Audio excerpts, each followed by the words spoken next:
And good afternoon and welcome to NEAFL TV. This is round 11 action here from Graham Road in the beautiful northern suburbs of Brisbane. It is Aspley home ground and the Aspley Hornets, they'll take on the NT Thunder, the first time we've seen the NT in Queensland for season 2016. Of course, it is second Aspley versus third the NT Thunder. Mark Kennedy here, joined by the bearded one, the great one, Michael Price. Welcome to the coverage this afternoon. Gee, thanks for the wrap. And what a beautiful day it is here at Graham Road, Aspley.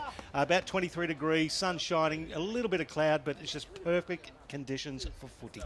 And of course, also joining us back from holiday, he's been everywhere. He has been the Leyland brothers. He is our NEAFL TV Leyland brother here. Bob Batty, welcome back to the coverage, and great to see some footy action back in harness for you. Yeah, had a fantastic holiday, but you can't miss your footy, and that's the thing that I've been missing. And it's great that to come back for a game which is so much at stake here at Aspley today. So looking forward to this one immensely. While we're with you, Bob, we might ask for a quick tip of this game. Look, I'm just going with the Thunder. They've been inconsistent. Win-loss. I think they're due for a win, but always hard to win at Aspley, but maybe Thunder by a whisker. And I'm going to go with the home side Aspley, and this will be the opening bounce and the voice of Michael Price. As we have Gillhouse in the ruck for the Northern Territory against Big Will Walbers in good form for the Aspley Hornets. You've got the NT attacking your right of screen. That's the scoreboard end after winning the toss. Gillhouse gets it down to Tambling, immediately claimed by Payne. Gets the ball away. Again, it's a scramble in the middle and thrown down, and we'll get a ball up. Nice intensity to start the game, lads. There might be some of these matchups that we might get Bobby to focus on shortly, but they'll be very interesting. Interesting to see Tambling on Payne in the middle there. Tambling gets involved after, we'll call it a draw in the ruck. He's underneath that pack. And again, the umpire will ball it up. It's travelled about half a metre in the opening exchanges. So Walbers again against Gillhouse. They hold each other out. Tambling gets involved, again tackled by Payne. Ball spills. Payne's after it. Dives on it. Nice work. Gets the handball away. It was intercepted there by Sainsbury. He actually tackles a man without the ball. Umpire says it will be a free kick to the Northern Territory and the Thunder. A little bit of stink in the middle as well. You've got Hagan involved there for the NT. Also Henry Joyce. Henry Joyce adding a little bit of colour as well. So that is Shannon with the ball. Goes out wide. Finds Talbot. So right in the outer wing here at Graham Road. Will come back in. He has Shannon, but elects to go a little bit further afield and further backward. It's back to Taban. There's a little bit of time and space in front of Burke, and they come out to this commentary side and find Islet. They go quickly off to, as Michael Price likes to say, Harry Laconic Jr. Jared Brennan goes back out, so they're traversing from one way to the other. Rosier to Talbot. Now they go to half forward. Bath was a target, and now Aspley can mop it up, although an errant handball from Allen goes to Tambling. They look for the big buff Ewing. Can't quite take it. Joyce is there. Tambling comes through again. Well tackled. And I think we might have stacks on the mill here, although a high tackle is paid, and it'll go the NT Thunder's way. And we'll see who's getting up with the ball. Patrick has the ball at the moment, and it will go the way of the young man in Justin Cooper. Yeah, Cooper been very lively. He's an under-18 boy and played for the Thunder in the championships. Some of the matchups you mentioned, Lawrence is on Ewing, Stanley's on Patrick, and Holman on Islet. So they'll be important matchups. So the young man, Justin Cooper, he'll have to shoot it from the best part of 40 metres, about a 45-degree angle. This will be the opening score. If he can put it somewhere near there, it'll have the distance, and it has the accuracy. So the NT Thunder draw first blood this afternoon. 1 straight 6, leading Aspley yet to score. We've gone about 2 3/4 minutes of this first quarter. Nice bit of work on the goal line from Ewing there. That was a low kick, and it just managed to get over there, but he held his opponent out in Declan Bevan there nicely.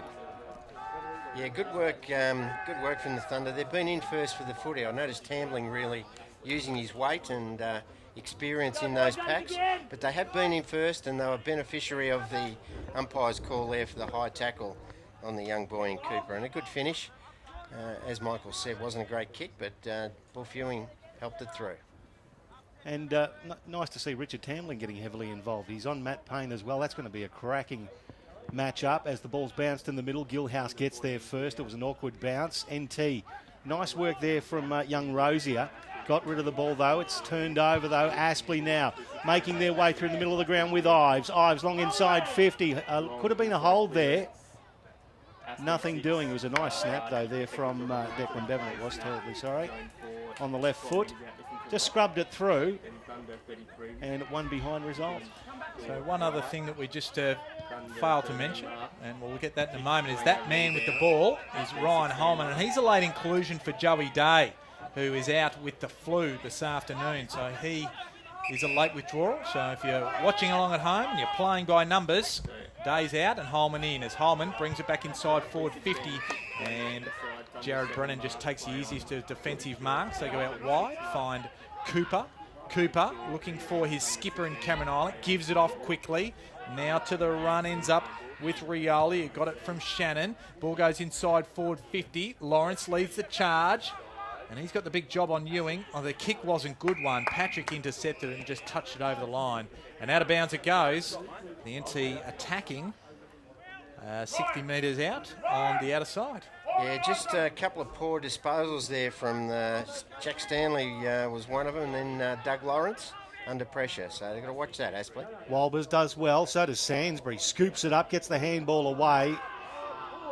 Could have been held under pressure there and holding the ball, but nothing doing. NT players, including Jared Brennan, appealing for it. But it's a wrestle on the ground. Umpire's called a high shot. It'll go to the NT. And a free kick goes to Aaron Lonergan. Just a little bit of a muck up there for Aspley. They had the ball. Rosier it is now. He turns and goes on the left foot inside 50 over the head of Ewing. It's a nice bit of work from Lawrence there. Belts the ball over the boundary line. We'll have a throw in at left half forward for the NT Thunder. They're pressing. Been a big improver, Dougie Lawrence this year for Aspley in defence, and had some big jobs. A real big job today for him. If he can hold Buff Ewing, it's halfway home. So ball back into play. No real winner there. Williams just applies a tackle. That's John Williams for Aspley. There's two Williams in there. And the tackle was on Lonergan. Gilhouse, he got his hand to it from the restart. Just shuffled back towards Cooper. Gilhouse, his handball's awry. Now coming out to meet it there was Burke. Just shuffles it backwards to nobody in particular. The NT Thunder, they might be able to do something. Here's the young man. He's wrapped up. He's Cooper, and he's held, and he is well tackled there. And Aspley will win the free kick. It'll go to Jordan Burke. Burke down the outer side wing. Nice bit of work there from the NT defence in Taban. Got himself in front. They turn the ball now. It's with Brennan. Gives it to Rosier. Under pressure. The left foot inside 50. Patrick at front. Lawrence does well to spoil the ball and follows up his work. So does the NT. It's going to end up with Cooper. Cooper on the left foot, on the right foot. Sees something he likes in the middle. Finessed it too much, and Henry Joyce takes the mark and relieves the pressure for Aspley. And so does this 50-metre penalty. I like the way that Henry Joyce just runs through. It gives a bit of lip to the opponent who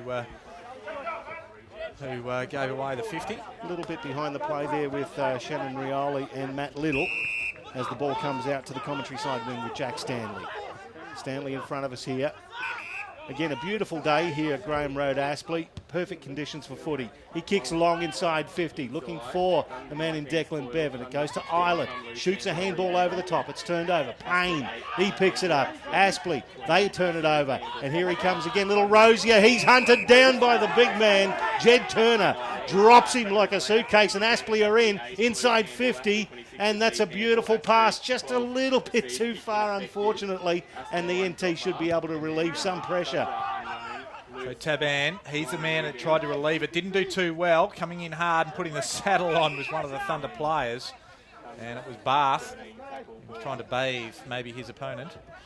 And there'll be a ball up right on forward 50. Yeah, it's very tough in tight, isn't it? No easy kicks in this first quarter so far.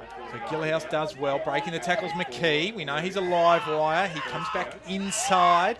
Now he's got a little bit of space. Goes on his favoured left. And that's a good kick. And finds Adam Hughes just about. He'll have to probably kick from about 51. But he'll like his chances right in front. Yeah, good work from Adam Hughes. I think Brennan might have initially had to roll on him. And he's got a couple of kicks, Brennan. But Hughes needs to get on his bike and keep him running, and he did on that occasion, and he's a chance from right on 50. So he kicked short, and running hard from behind him was Eddie Sainsbury. So that's poor marking there by NT, and good ingenuity there from the Hornets to manufacture a closer shot in the beautiful, skillful, silky hands of Eddie Sainsbury. Important player for the Hornets, isn't he? He's so experienced, and he can go forward and kick goals like this one, I reckon. So he kicks from 40, and that's straight over the umpire's hat. And Aspley, they hit the reply to the NT Thunder's early goal, and with the benefit of the extra point, they move to a 1-point lead, 1-1-7. NT Thunder 1 straight 6, and we have played a little over 9 minutes of this first quarter. Yeah, young Wills just got caught there, navel-gazing a bit, and Sainsbury just dropped into the hole nicely, and good vision there from Hughes, who just popped it onto his chest. And you're going to say Eddie Sainsbury's going to finish them every day, isn't he? Just some great skills. Of course, Aspley coming off a heavy track last week, a very heavy track down at Southport. The NT Thunder, a tough game against the Giants up in Darwin. So in the ruck now, we've got VV for the NT Thunder and Jed Turner for Aspley. Turner wins that decisively. It's picked up by Will, shoots a handball over the top to Eilert. Now they're on NT. Talbot kicks it long out wide. There's players running everywhere. Nice lead from Bath. That's on it. He turns onto his left foot and curls it back into the centre. Patrick, what a beautiful pickup. Shoots a handball over the top to VV and he bangs it through. Yes, he does. What a superb piece of football from Liam Patrick there. What a pickup. Just on his shoelaces. Over to VV and got it through for the NT Thunder second goal, Bob. Yeah, brilliant play. It was the short kick from found Cossack, and then they moved it on quickly. And as you picked it, Liam Patrick, he's got exquisite skills, usually in the air with his marking, but that was a beautiful pickup off his shoelaces and a nice kick in. And Neil Veve, he's a great workhorse for this team, plays everywhere and does it pretty well. Also like the early work of Matt Rosier around the contest as well. He's been setting it up and using his leg speed to find a bit of space for him and his teammates. Very good player, Matt Rosier, isn't he? Very clever, left footer, always very good. VV went early, Tambling. He got the clearance inside forward 50, and Jackson Allen, he came out to meet it first and does well. So Allen from half back. That's not a bad kick, finds Hughes on the lead. He'll run Raf Clark around a fair bit today, one would think. So Hughes still backward as centre on this commentary position. Now he goes just long and high, looking for a big ruckman. Turner's there, but just chiming in is the tall midfielder in Williams.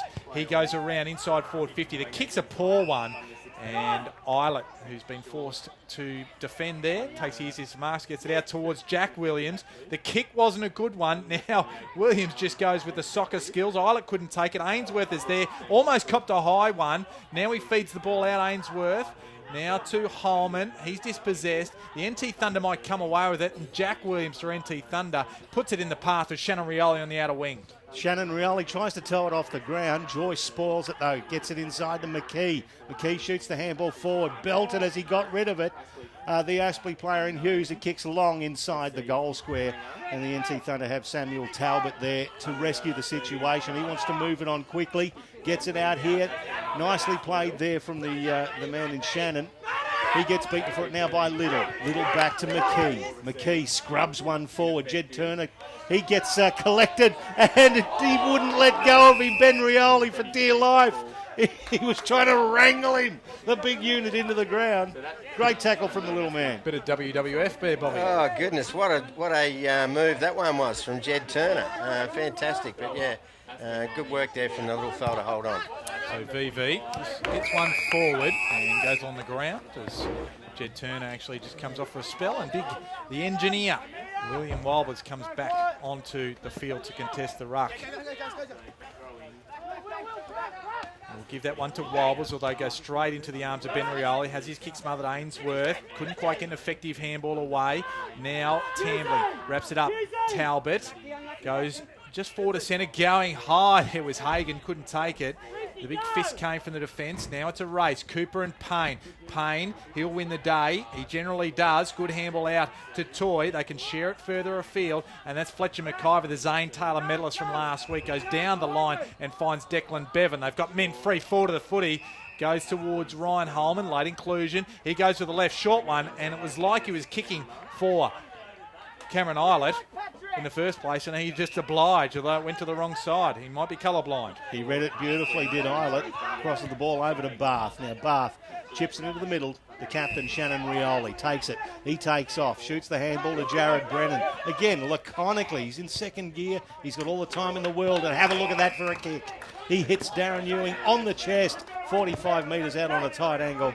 Beautiful build-up from the NT Thunder. Certainly was. Beautiful finish there from Jared Brennan. Good hands from Shannon Rioli, the captain. What's happened here? Now it's been off the ball. There's been a free kick, and it's been reversed. So Ewing reluctantly handballs the ball back to the Aspley Hornets, and it's with Mitch McKee at left half back. Did you see that one, gentlemen, at all? Yeah, missed it. Must have something to do with Jared Brennan. That's all I could imagine. But yeah, that's unfortunate for the NT Thunder. Well, in the middle of the ground now, Matt Payne has the ball, looking to inflict same on the NT. He scrubs it inside 50 though. NT with the advantage. Aspley pick it up though. It's with Bevan. Handball over the top now. And it ends up with Joyce. He's tackled, gets through one, gets through a couple, gets to Ferrin. Scrubs it forward again, and Gilhouse is in the way, and that's a mongrel left footer just to relieve the pressure. He kicks it to a 3-on-1. Stevenson leads the race. Good block there by Toy. Stevenson keeps it in, just centres the ball. Now to Payne. Gives it quickly by hand to McKee. He'll just get around one, and then he just feeds it backwards to Toy. They're not sure where they're going to go, so they just open up the space. They go back as far as Lawrence. He's in the centre square again. Now they go to the far side, or the fat side, as we like to know it, and ends up with Jack Stanley on the outer wing. So good work there by the NT defence to flood back.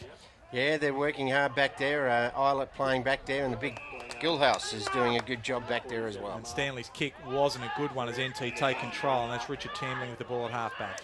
So Tambling, former Richmond and Adelaide player, chips it into the middle of the ground. Finds his teammate in Hagan. Looking for options, can't find many. Very tight. And there's a 50-metre penalty's been given here. Now, again, fellas. I think that might go against Henry Joyce because he encroached on the mark. But interestingly, it was the umpire off the footy that down at Aspley's forward line that actually called that. Well, it means that the NT will have another shot at goal. They've got 2 goals, 12 to 117 after 16 minutes gone in the first term here on NEAFL TV. He does love a goal, Michael Hagan. You give him a good chance from here. He's usually fairly accurate. Let's see if we can put the moz on him. Kicked 3 last week. He just rolls it in and probably just didn't kick through it enough, just tried to guide it through. One behind result. So 2-1-13. It's 1 goal, the difference between the Thunder and the Hornets, 117. Just an observation from about 2 or 3 minutes ago. Justin Cooper learned a big lesson, how to keep your feet, with Matthew Payne in attendance. Matthew Payne won it and set up Aspley's forward thrust. So Allen just belts it in the middle of the ground. Walbers and Gilhouse was there. It was Walbers that just tried to bat it forward. Toy just wrestles his arms free and just gets it forward further. They're at half forward now. That was in underneath there is Ferrin. Just going in hard there was Gilhouse. The paddle pop line, Bevan. He was involved there as well. Toy to Mallon. Mallon just under pressure, puts it forward, and Raf Clark is the man who takes the good relieving mark in front of Jordan Burke. Under a lot of pressure, that NT defence, standing up at the moment. So Raf Clark hitting some good form for the NT. Turns this one over though. It's with Hughes. Hughes sees something he likes in the middle. Doesn't hit it. He hits fresh air. So does Ferrin. Picks the ball up. Handball now. The chain of handballs ends up over on the outer side. Eddie Sansbury flying for the mark. Beautiful hands. Hits the ground running and goes bang from 40. That's a ripper from Eddie Sansbury. Great front position. What a set of hands. And he hit the ground like a cat. Just turned around and slotted it through. NEAFL goal of the day for mine, Bob. Oh, yeah, brilliant play. Like, he's kicked their 2 goals. He was selected on half-back flank.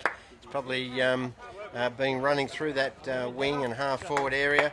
But great finish. Like, he just knew that the guy had overcommitted. And as soon as he took the mark, he was off. And what a beautiful finish. So, good goal there to Aspley. And this game's up for grabs. They're both on today, but look at it, it's been a great contest so far. Was over-committing there was Michael Bowden, so good lesson there for the young man, and he will understand the experience that is Eddie Sainsbury and what he brings to the game. So we're away again. Turner, let's hit out. Mellons there. Gillhouse applies the pressure. Lonergan, he applies same. Williams just tries to wrestle a few free, but there's too many Thunder players there. We'll have a ball up, still in the centre square. Only 19 minutes gone. Gillhouse gets it off to Bath. Bath just under pressure, gets it to half forward. Patrick just overruns it. Now picking it up is McIver to Payne. Good chain of handballs, ends up with Stevenson. They go to the outer wing. Measured the kick nicely and finds that man, the goal kicker, in Eddie Sainsbury. I think he was almost playing for a 50-metre penalty there, Sainsbury. Shannon Rioli and the umpire having none of it. So Sainsbury sees a good lead from Hughes, honours that with the kick. They're just on the outer wing. Scores are tied up with 19.5 gone in the first term. Long kick inside 50. Bevan shuffled out of it. Ball over the back of the pack. Picked up by Bath. Gets around his opponents to the left foot. Patrick over the top. Brings the ball to ground. Could have been a high shot there on the Aspley player. Nothing doing. The ball overshoots Eddie Sainsbury. Now he's got to go back and get it. He's under a lot of pressure. Handball back in the middle to McIver. Brings it back out to the commentary side wing. Now Doug Lawrence has got to play on the ball. The left foot, nicely weighted kick. Finds his teammate in Ryan Holman, the late inclusion for Joey Day today. So Holman, 55 metres from goal. Wants to chip it back. Comes back to Lawrence. Just moving the ball around, looking for those gaps. Daniel Henderson now with the ball. Nice lead from Payne. He hits him. Under pressure from Ben Rioli. Payne wheels around. Misdirected kick. It bounces in. Beautiful pick up there from, it was John Williams back to Ives. And it's a great snap from the Aspley Hornets again from a brilliant pick up around the shoelaces. Shot the handball over the top. And good to see James Ives running around playing footy again. Love it. Yeah, it certainly is, Michael. Good call. A fantastic pick up there and a great give. And good to see James Ives, as you say, playing consistent footy. He's had a very good, consistent season so far after missing 3 or possibly even nearly 4 years of footy here at Aspley. But this game is being played at an unbelievable pace.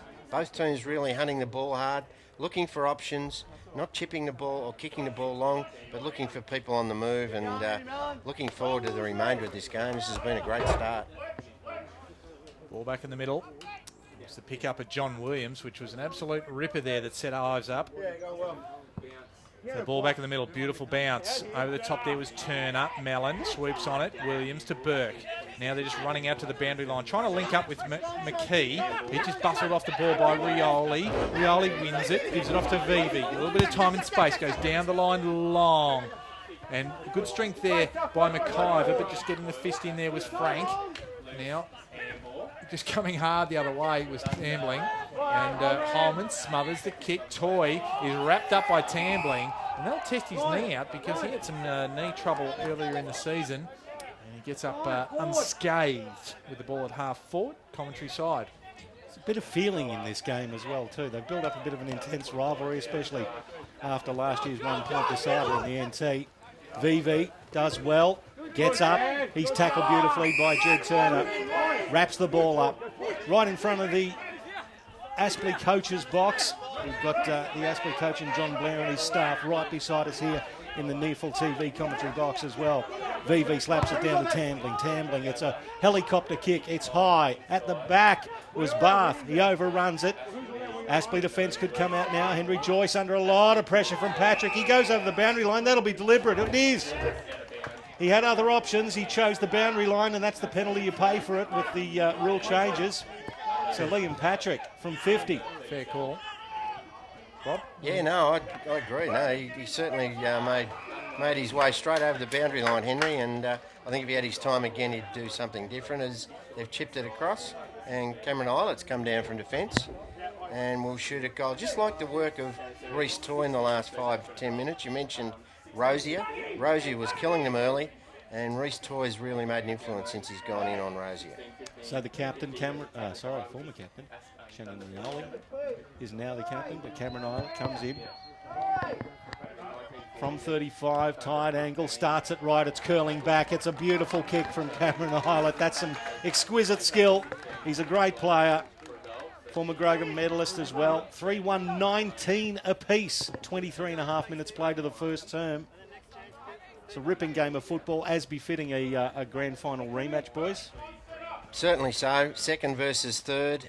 Both teams really, well, Aspley trying to get a bit of a, I suppose, a two-game break on Thunder, and Thunder trying to claw their way back level. And yeah, look, 3 goals each. I think that's probably a fair result so far. Both teams, there's not a breath between them at this stage. And not a breath of wind here at Graham Road either. No real advantage going one way or the other. So if you're not here in person this afternoon, you'll know that there's no real advantage to be had. NT Thunder come away with it. The clearance comes from Tambling. Now Stanley picks it up, just stands there. Now the ball is intercepted by Bath. He can go into an open goal. And that's 2 in a row for the Thunder. And a little bit of inaction caused the NT Thunder's goal on that occasion.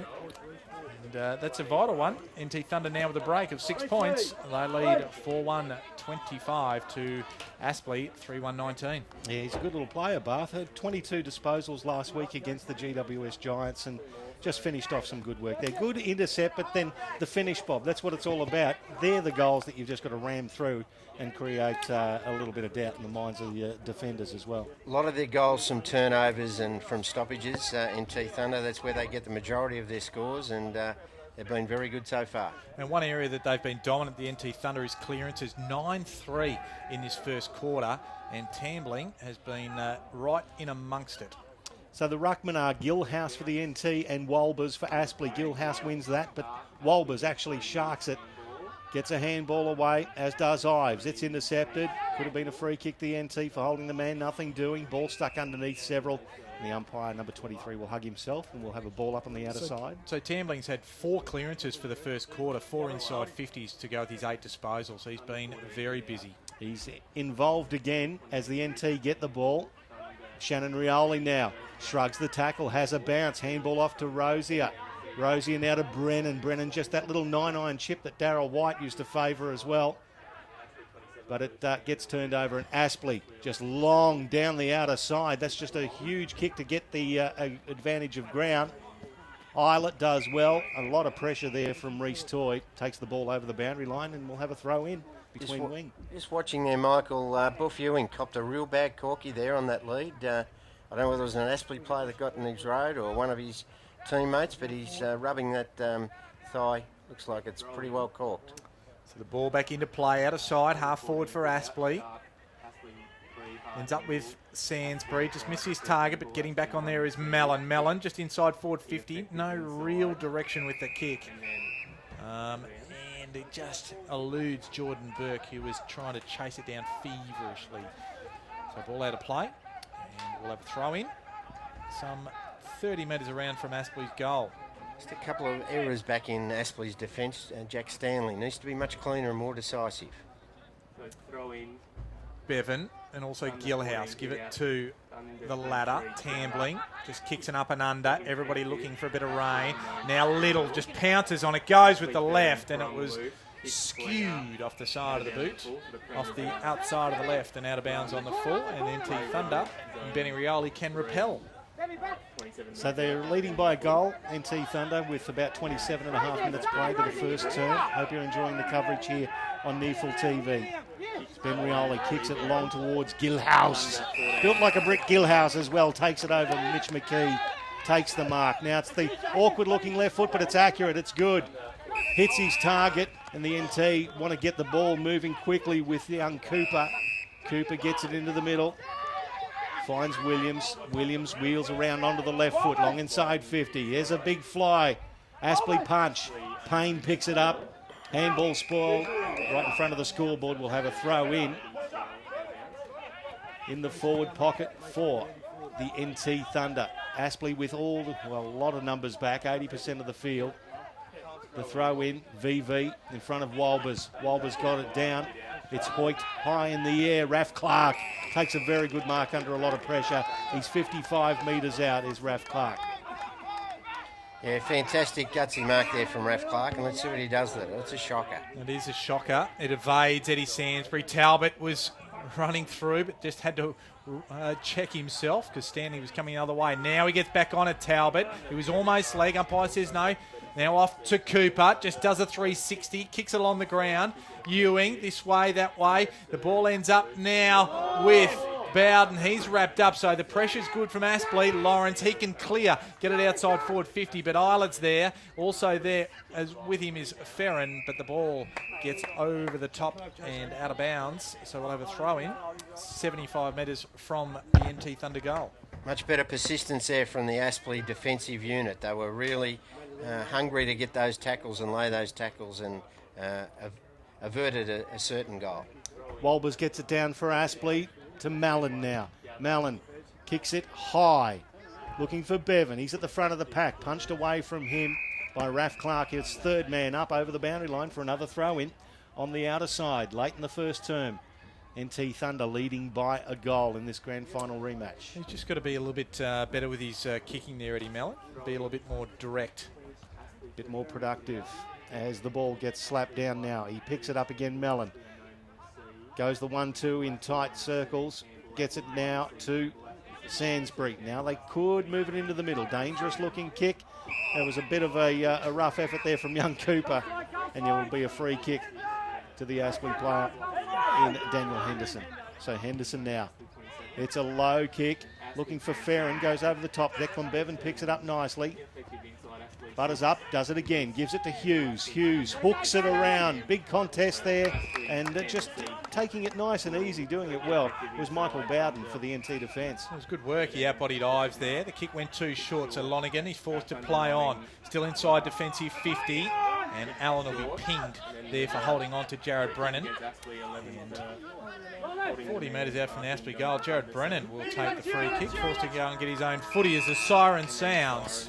And it's been a good competitive first quarter of football, but it's the NT Thunder leading 4-1-25 to Aspley 3-1-19. Bob, how'd you see that first quarter? Yeah, look, probably honours. Yeah, it's probably about right, I reckon. They finished the quarter a little bit more run, I thought. NT, they were moving the ball quickly, but certainly Aspley right in this game. It's been a fantastic, played at an unbelievable pace, and yeah, look, I just love the matchups like Burke on Clark, Tambling on Payne, Lawrence on Ewing, Patrick on Stanley, Islet on Holman. Everywhere you look around the ground, it's been some fantastic matchups. Great quarter of footy. Hopefully we'll see even better from here on. Well, talking about some of those matchups, let's talk about Matthew Payne and Tambling, Richard Tambling. Matthew Payne, 10 disposals in the first quarter, 3 tackles, 1 inside 50. Richard Tambling the other way, 9 disposals, 5 clearances, 4 inside 50. So honours, you'd say, probably going the way of Richard Tambling for mine at this point in time. Reece Toy, in terms of other big possession getters, has 8 for the first quarter, while Luke Barth and Talbot, Islet and Rosier have 6 apiece for the NT Thunder. Goal scorers, Aspley. Sainsbury's got 2. Ives has got 1 for the NT Thunder. You've got Cooper, VV, Islet and Bath, all your single goal scorers. We'll take a bit of a break and come back with all the action of the grand final replay here at Graham Road very shortly here on NEAFL TV.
And it's quarter time here at Graham Road. Welcome back to NEAFL TV. This round 11 clash between Aspley and the NT Thunder. Mark Kennedy joined by Michael Price, Bob Batty.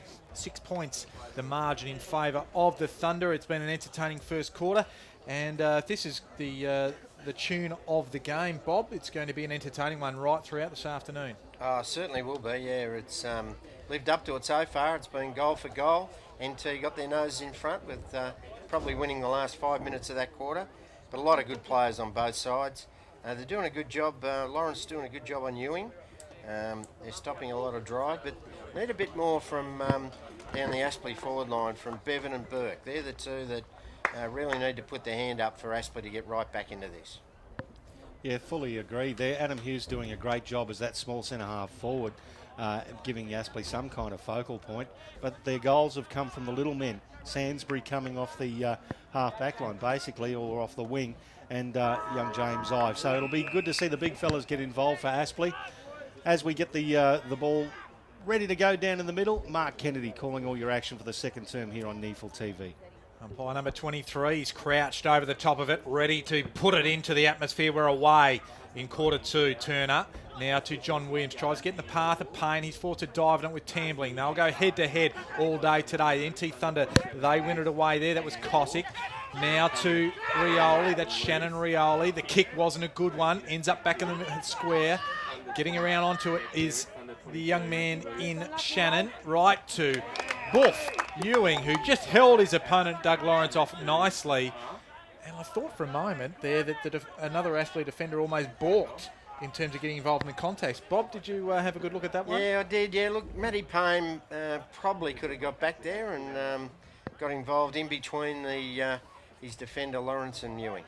So Ewing comes across. The first kick for goal of the match for Ewing is absolute important one, and it's a true one because it gives the NT Thunder the first goal of the quarter and a 12-point margin. We've played less than a minute of this second quarter, and in the context of the game, it's always good to be in front right from the get-go, and that's what the NT Thunder are doing. Yeah, you mentioned that when they kicked the ball in, it was Shannon Rioli that won the ball and got around his opponent, and wasn't a great kick, but they never kick the ball high. They always kick it low. They kick it underground, backwards, or as long as they've got a bit of space in their forward line. And it was a good work there from Daly Shannon to kick the ball in quickly. And Buff playing in front, that'll give him some confidence after that bit of a corky he got in the first quarter. So Gilhouse for the NT, and it is Jed Turner winning it for Aspley. He slapped it down. It's picked up by Williams. Ball stuck underneath him.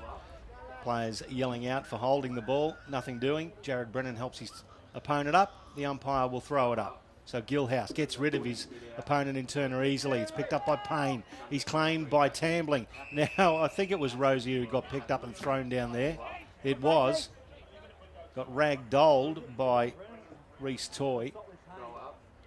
So again, Toy, fourth man up, actually slaps it forward now. Overrunning it was Rioli, picked up by Tambling, intercepted by Sainsbury, kicks it long, and you've got your wish, Bob Batty. Declan Bevan takes a strong-handed mark, 35 metres out, more or less directly in front. Yeah, playing in front and leading hard and straight at the foot. He's a big man to get around, and that's what he needs to do. This will lift his confidence. Good mark. Let's see if he can finish with a goal, but good interception there from Eddie Sainsbury. Been involved in most of their forays forward today. So here he comes, Declan Bevan, 25-year-old. Comes in, very deliberate approach. And the trusty left foot doesn't let him down. Brings the Hornets back within a goal. 5-1-31 plays 4-1-25 here at Graham Road. Only one goal the difference in favour of the NT Thunder. Well, hit-outs going. We noticed Gilhouse get involved. He's been pretty good so far this afternoon. 17 hit-outs to 10 in favour of the Thunder, and that's just feeding the NT Thunder. And on that occasion, though, it was Tambling who got a hold of the football but actually gave it up, and it was a good interception and ended up with Bevan there. But, you know, promising signs for the NT Thunder just the same. Certainly so, yeah. No, he's a workhorse, isn't he? They've obviously missed the big fella Ryan Smith, I think, has been their number one ruckman most of the early parts of the year, but he's out injured, so he's doing a great job, Gilhouse. So he'll go at it again with Jed Turner. Another good bounce in the middle of Graham Road. No clear winner on that occasion. Turner butters up, has another go at it. Off his bootlaces there was Stevenson, and he is pinged as he was absolutely barreled by Gilhouse. So he take it in the middle of the ground, gives it to Brennan. Brennan goes with the barrel. Front spot is Ewing, takes it on the chest. And he's a hard man to get around when he's in front spot, is Buff Ewing, the NEAFL's leading goal kicker in all of history. And he's kicked over 500 goals in the history of the NEAFL. And he can go back and shoot for his second this afternoon. As we mentioned, he got his confidence up from that last mark, playing in front. That's what he's done again.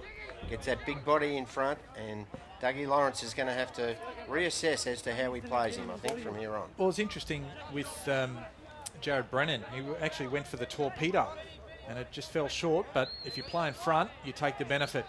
So Ewing directly in front. The distance won't be a problem, and he squeezes it through.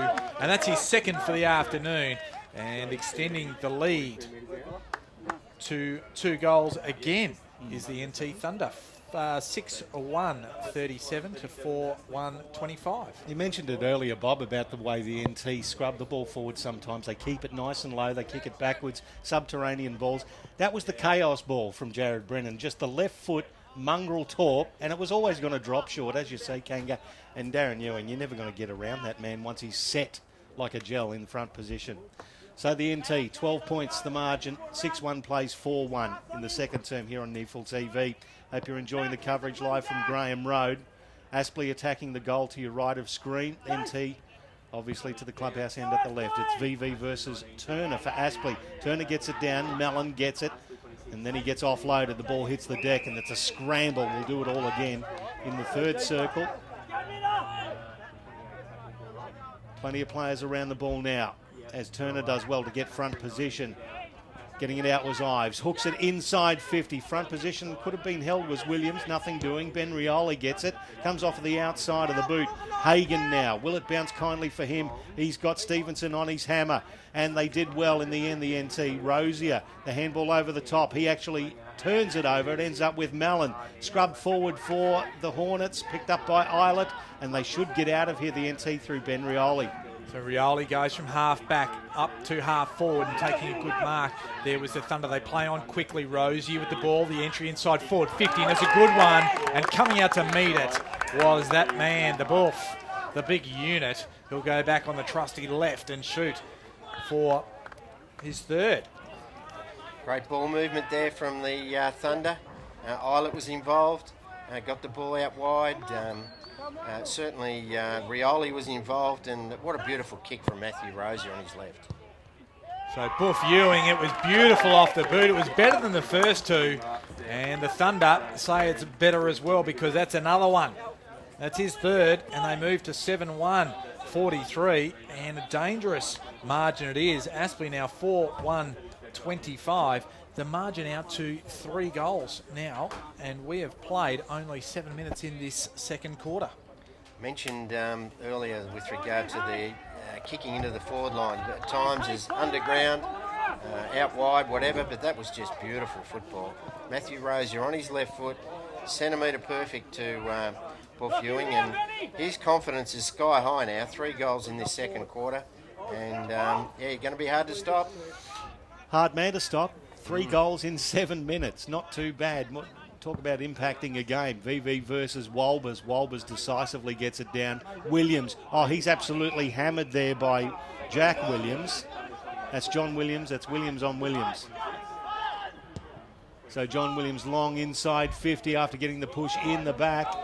Over the back of the pack now. NT with the ascendancy. Taban gets it now to Eilert. Puts him under pressure. Eilert's strength just shrugs off his opponent. Gives it to VV. But again, Aspley keeping the ball locked inside their 50. Good forward pressure there. And that was Adam Hughes again. He's been very serviceable today, playing that small centre-half forward role. He's done beautifully. The throw in front of the scoreboard, which reads NT 43 and the Hornets 25. Nicely controlled by McKee. Wheels around onto that left foot. Talk about a low kick. Nearly took somebody's head off. Picked up by Payne. Payne with the left foot towards Bevan. Being held. Nothing doing, says umpire. Ball hits the deck. Now Eilert and the NT are away. They're running everywhere now. No. That's actually kicked into the foot of the Aspley player, so it will be a free kick to Cameron Islet. It was the other Cameron that accidentally got his foot on it. There was Stevenson. So Islet to Shannon Rioli. Now they go to half forward. Lonigan, just outstretched hand, goes past him. Payne just doubles back, helps out the defence. Good work on hands and knees, gives it to Fletcher McIver. He's dragged down. Play on, says the umpire. Now Jack Williams just chips it up, coming across the front of the pack and helping out Doug Lawrence, and getting in the way of Buff Ewing was Jackson Allen. So he goes right up the middle, has Sainsbury, goes quickly to the commentary side. Ives is there. Now he's got a little bit of room, just chips it up. Wasn't the best kick. Hughes, and doing well there was Taban. He stood tall. Big unit he is. And Raph Clark, he goes this way again. Under pressure, has to give the handball up. Rosier, he's also under pressure, goes back to Raph Clark. They're just messing around with it. Now back to Rosier.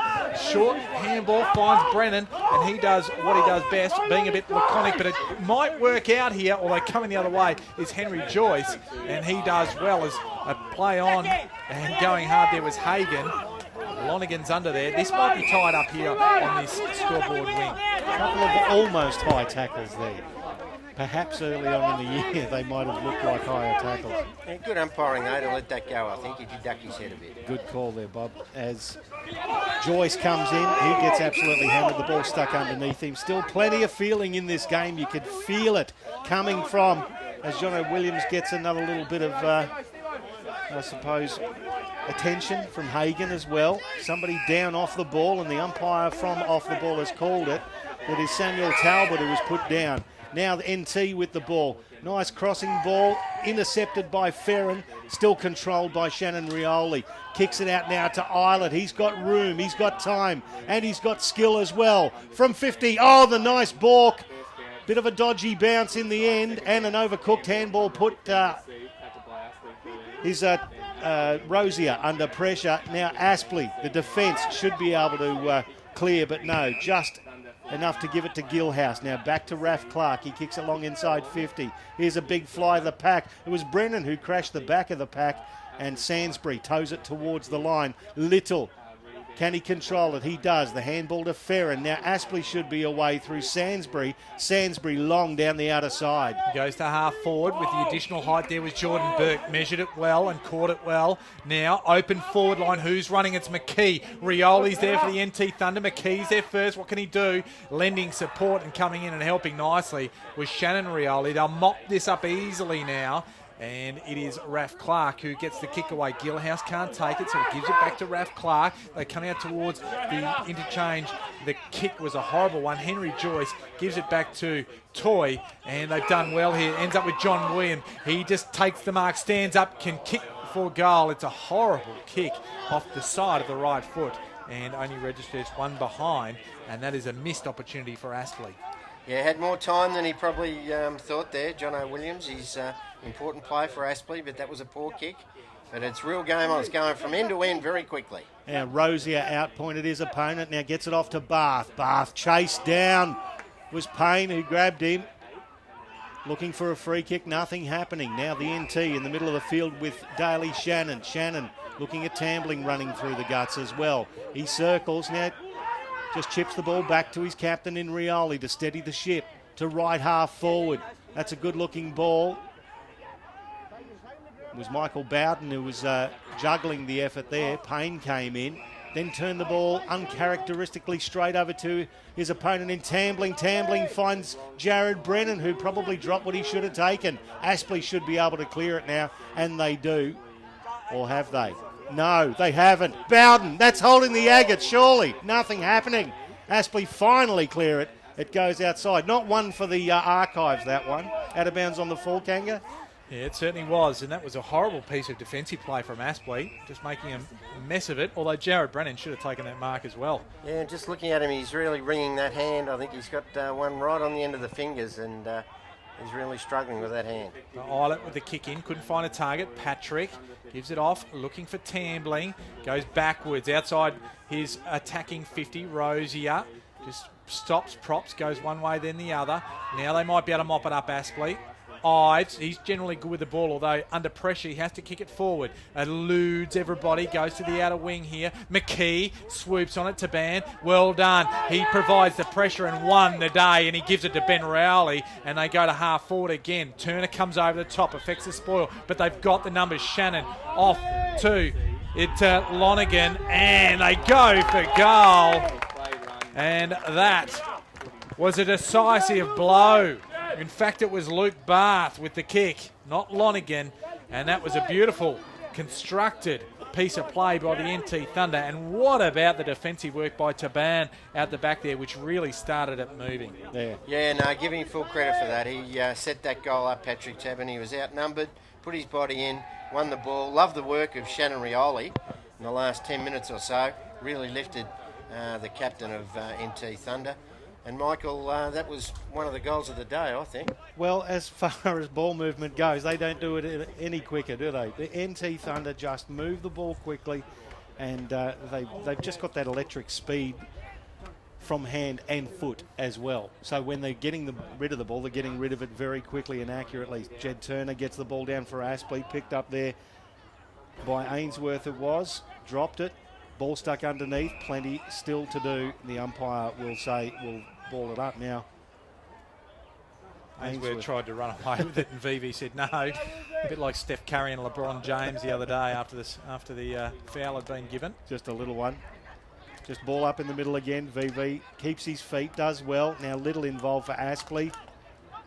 Tambling as well. He's tackled, and the umpire will say we'll ball it up again. It's only moved 2 metres. They've been vigorous in the clinches, NT Thunder, haven't they? Absolutely. And good leap there too. Third man up, propels it forward. Barth overruns it, picked up by Tambling. Back to VV. Joyce, Reece Toy, who just put the pressure on there. Made sure the kick didn't travel very far, and again it's stuck under several. Plenty of ruck and maul going on, and we'll have a ball up just forward to the centre circles for the NT Thunder. Johnny Blair be a little bit disappointed in his top, won't call them top-up players, but players like Ainsworth, McIver, Ferrin, Henderson, Little and Mellon haven't had any influence at all in this game so far. Need a lift from those type of players. So Payne extracted it, got it to Toy, inside forward 50. Tabin with another good spoil. He's done well.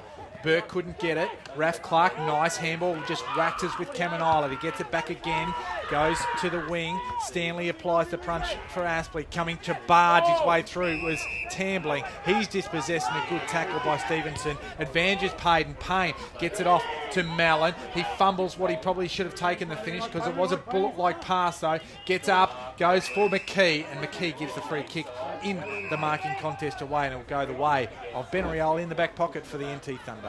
I reckon he was a bit unlucky there. That was a reasonable attempt, I suppose, but Ben Rioli has the free kick. Now arguing with the men in green, lime green as it is, as the NT Thunder bring the ball out. Rosier back to Barth. Barth under pressure. It's a scrubby left footer. Bounces up to the wing. Eludes a couple. It actually worked out well for the NT. A subterranean ball. Now it's Justin Cooper. Can he beat his opponent? He does. Cop one high. Will get the free kick. It was a bit of an ugly attempt by Daniel Henderson. So Cooper will take the free kick. He's right on 50. We're right behind him here on the NEAFL TV cameras. You can see exactly what he's facing. He gets it back to Brennan. Now Brennan, the long left foot kick. It's high in the air. Oh, Ewing stayed down, and he did beautifully. Shot the handball off now to Frank, and the young under-18 just goes bang. Now that was an ordinary effort from the Aspley defence. Ewing just stood there, statue, and it was the Statue of Liberty play. That's what it was. Just stood there waiting for the ball, but he was quick enough to get the handball off to Ezekiel Frank, who kicks his first goal. Well done. Yeah, look, they're getting right on top, aren't they? I think they're winning the midfield dash. I think certainly Rosier's been going really well, Tambling. Rioli through there as well, Shannon Rioli. And look, their defence is holding up really well. And 5-1 this quarter. And Buff Ewing's kicked 3 of them and gave that one off to his youngster in Ezekiel Frank. So look, they're looking the goods as we speak, and Aspley really have to lift and get a lift from a lot of players to get back into this contest. So 29 points now the margin, 9-1-55 playing Aspley, 4-2-26. Danger signs as they get it out of the middle again. They go, that was Jack Williams, off towards Rosier, been very busy, goes on the left, kicks it, looking for the turf, and he found it. Coming out, meet it there was Cooper, just swoops, takes it on the one hand, now goes for goal, and if you don't mind, that is an absolute NEAFL goal of the day. The pickup, the pace, the snap, the goal. Justin Cooper, that is a special. Absolutely, his second goal for the day. Boy, he's got some toe, hasn't he? Absolutely brilliantly finished too. Certainly has, and look, it's the pace that's really worrying Aspley. Like I was just looking at their midfielders there, Ainsworth, Mellon. They were just labouring in the middle of the ground. Little was another one off the wing as NT just rushed it forward. And that boy Rosier, he'll get leather poisoning today the way he's going.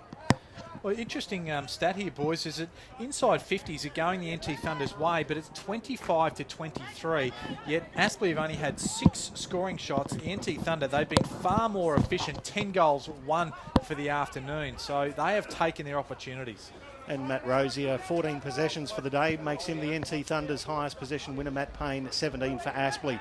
As Walbers gets it down, it's Mellon now getting himself involved. He needs to. Gets the ball, then gets absolutely backslammed into the middle of the Graham Road turf. We'll have a ball up just forward to the centre circles for the NT Thunder. It's a pace that's really worrying Aspley. Absolutely. On the goal side, they're panicking. General pace, and it's the hand to foot as well. Very difficult to mark the NT Thunder, and there's a lot of work going in underneath as Bath gets dispossessed. Gilhouse in there as well. Just scrambling it forward, the NT. Now it's hooked forward by Jack Stanley for Aspley. It's going to end up with Eilert for the NT. Shoots a little handball back, did well. It's with Taban, he gets tackled. Declan Bevan, handball over the top now to Mallon. Mallon, little chipping ball. He's looking for Sainsbury. Can he control it? He does. He actually got between the legs of his NT opponent. Did beautifully, methinks. But no, the free kick would go back to the NT and they'll go down the outer side. Didn't see that one coming. So Payne just got around and tried to impede. Now it is Shannon Rioli who just breaks away from the free kick in the contest, gives the handball across, Gilhouse with it, gives it downwards by number, Bowden, and just opening up for Frank again. He goes for goal, and no result on this occasion. Just the minor score and a let off. They are really in a bit of strife. In fact, it was Carl Cossack, boys, who had the shot at goal there. So another one added to the total. And now 36 points or 6 goals is the margin. Eddie Mallon had just a handball. That was all he had to do over to Eddie Sainsbury. He tried to kick it through about 3 legs. So that cost him nearly another goal. Back to basics is what Aspley need. As the ball's in dispute now, it ends up with the NT. It was Jack Williams, went to ground with the ball. Now Brennan soccers it off the deck. It's in dispute again. NT pick it up. It's going to end up with Ferrin, though, intercepted by the Aspley player. He shoots a handball away. Ben Rioli now sees Cooper and hits him with a nice floating ball, and the pace just to get to that ball. Again, that's a big worry as Cooper has somebody over the top. They say, no, go back. You've kicked a couple. Let's go for your third. Yeah, they look outpaced it right across all areas of the ground at the moment, and certainly their defences. Was at 6s and 7s. I think it was Jordan Burke that was matching up there on Cooper, and fleet of foot young players like that, they just need some players to really match up on them, and that probably wasn't the right matchup. So in comes Justin Cooper from 40, leans back, and it just fades right, one behind results. So we're down to 10-3, 63, plays 4-2-26 in favour of the NT Thunder.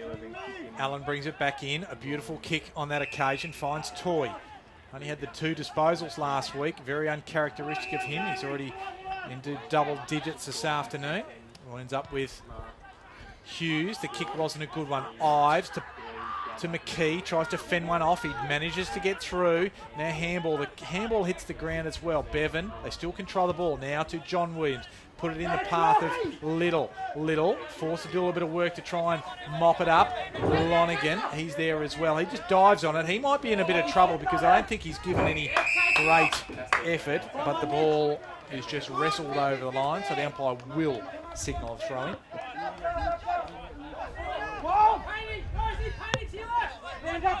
Plenty of instruction coming from the Aspley bench. And, well, there should be. Wilbers just tried to hit it to the back but couldn't do so. Wills is underneath it. And the two W's will be underneath it as the umpire calls for a ball up. So Coach John Blair for the Aspley Hornets down on the boundary line as we speak, barking instructions as Toy gets it inside 50. They've got it covered, the NT Thunder. It's Ben Rioli, chips it across now to his partner in crime, Raph Clark. He's got Eilert running for him. He's also going down the outer side, looking for Daly Shannon. No, it's misdirected. Finds an Aspley player. And that was a pretty disappointing effort from Raph Clark when he considered the options he had available to him. He'll get involved again here now. Couldn't affect the spoil. That's a strong mark taken by Declan Bevan.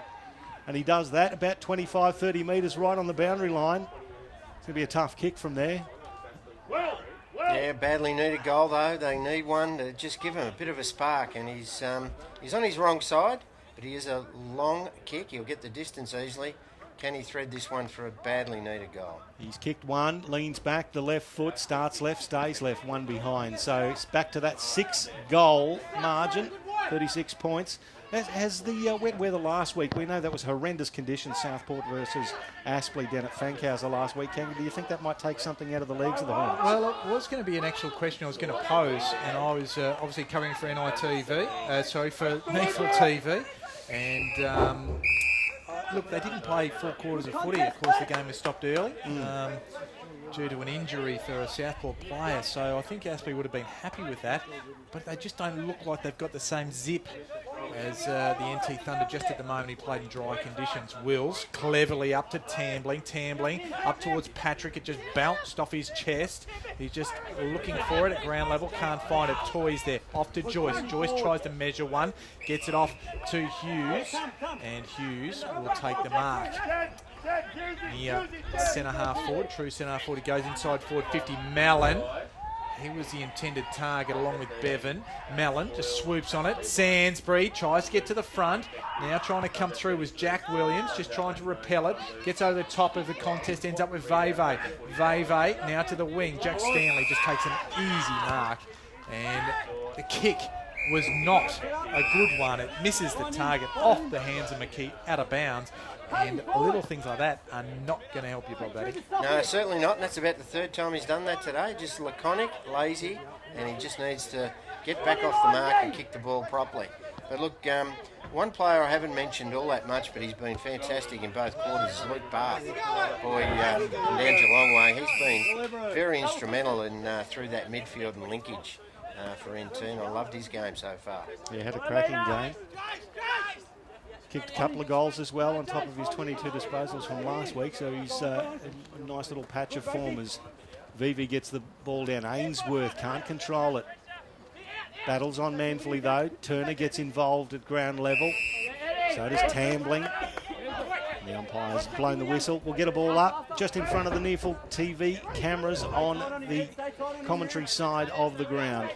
Played about 26 minutes of the second term as the Thunder move the ball again. Cooper, he slips but then gets up and delivers a very useful kick. Puts his teammate in a good position, but Aspley control the ball.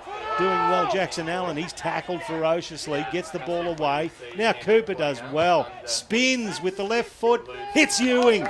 What a great bit of work. He's a mercurial little bloke. I've only been watching him for 25 minutes. I love this bloke. As Justin Cooper, he's kicked a couple, hit the deck, and then there's that little chipping ball to Ewing. Perfect. Yeah, they're just hitting the contest, aren't they? From that stoppage, Sam Talbot just hit it at pace. Won the footy, give it over, and Cooper again hits it at pace, and beautiful kick to the lead and Buff Ewing. Ewing's kicked 3 goals in this term. That's a deliberate approach. That is a beautiful kick from Darren Ewing. 4 goals, all in the second term. And that is impacting a match like no other in this game at this moment. 11-3-69, plays 4-3-27. It's now 7 goals the margin. How about that? Yeah, I was just about to say, just before you spoke about Buff just lining up, that it's not in the realms that he's going to put this through. His confidence sky high. 4 goals for the quarter. Had a bit of a corky in the first and didn't look like getting a kick with Doug Lawrence right on top of him. But what a second quarter from Buff, and what a second quarter from the NT Thunder. That's premiership style footy, Mark Kennedy. Yeah, it is. It's 7-2. They've kicked in this quarter to Aspley 1-2. So 6 goals they've put on the Hornets in their home deck here at Graham Road. The margin now out to 42 points, game high. As the ball down in the middle again, Turner and VV. VV stayed down and almost won it. John Williams couldn't take it. Wills tries to take it with him. Plenty of players around the contest. Ives tries to come through. And lots of bodies. I don't think it's going to be extracted here. And the umpire will ball it up. Still in the centre circle. So as you mentioned, Ewing 4 goals in the second quarter. Just about there in terms of half-time as Williams comes through. Raf Clark over the top. Now sharking it was Ferrin. It goes towards goal. Which way is it going to bounce? It stays in the field of play. Eilert just does well, although Bevan lays a good tackle. There was no real opportunity for Eilert, so the umpire crosses his arms and says, I'll throw it up here. Right forward pocket for Aspley Hornets. To say they need a goal right now is no understatement. Seriously in trouble. 7 goals they are behind the NT Thunder. It's cleared by Richard Tambling. Comes down toward the boundary line, picked up by Joyce. He's tackled by Rosie, who's had a fine first half. And a little bit of work going in. Boys just relieving a little bit of frustration, a bit of push and shove as umpire will throw it in. 30 minutes gone of the second term, so you would think there's not much time left, although there's been a few goals kicked. Rosier again gets to the ball first. Umpire has a whistle. Player was held without the ball. It'll go to the NT Thunder. It will be Michael Bowden taking the free kick. Interesting stat between Tambling, Eilert and Rosie. They've had 45 disposals in this first half, boys. They've been prolific. So here's Michael Bowden at left half back for the NT Thunder.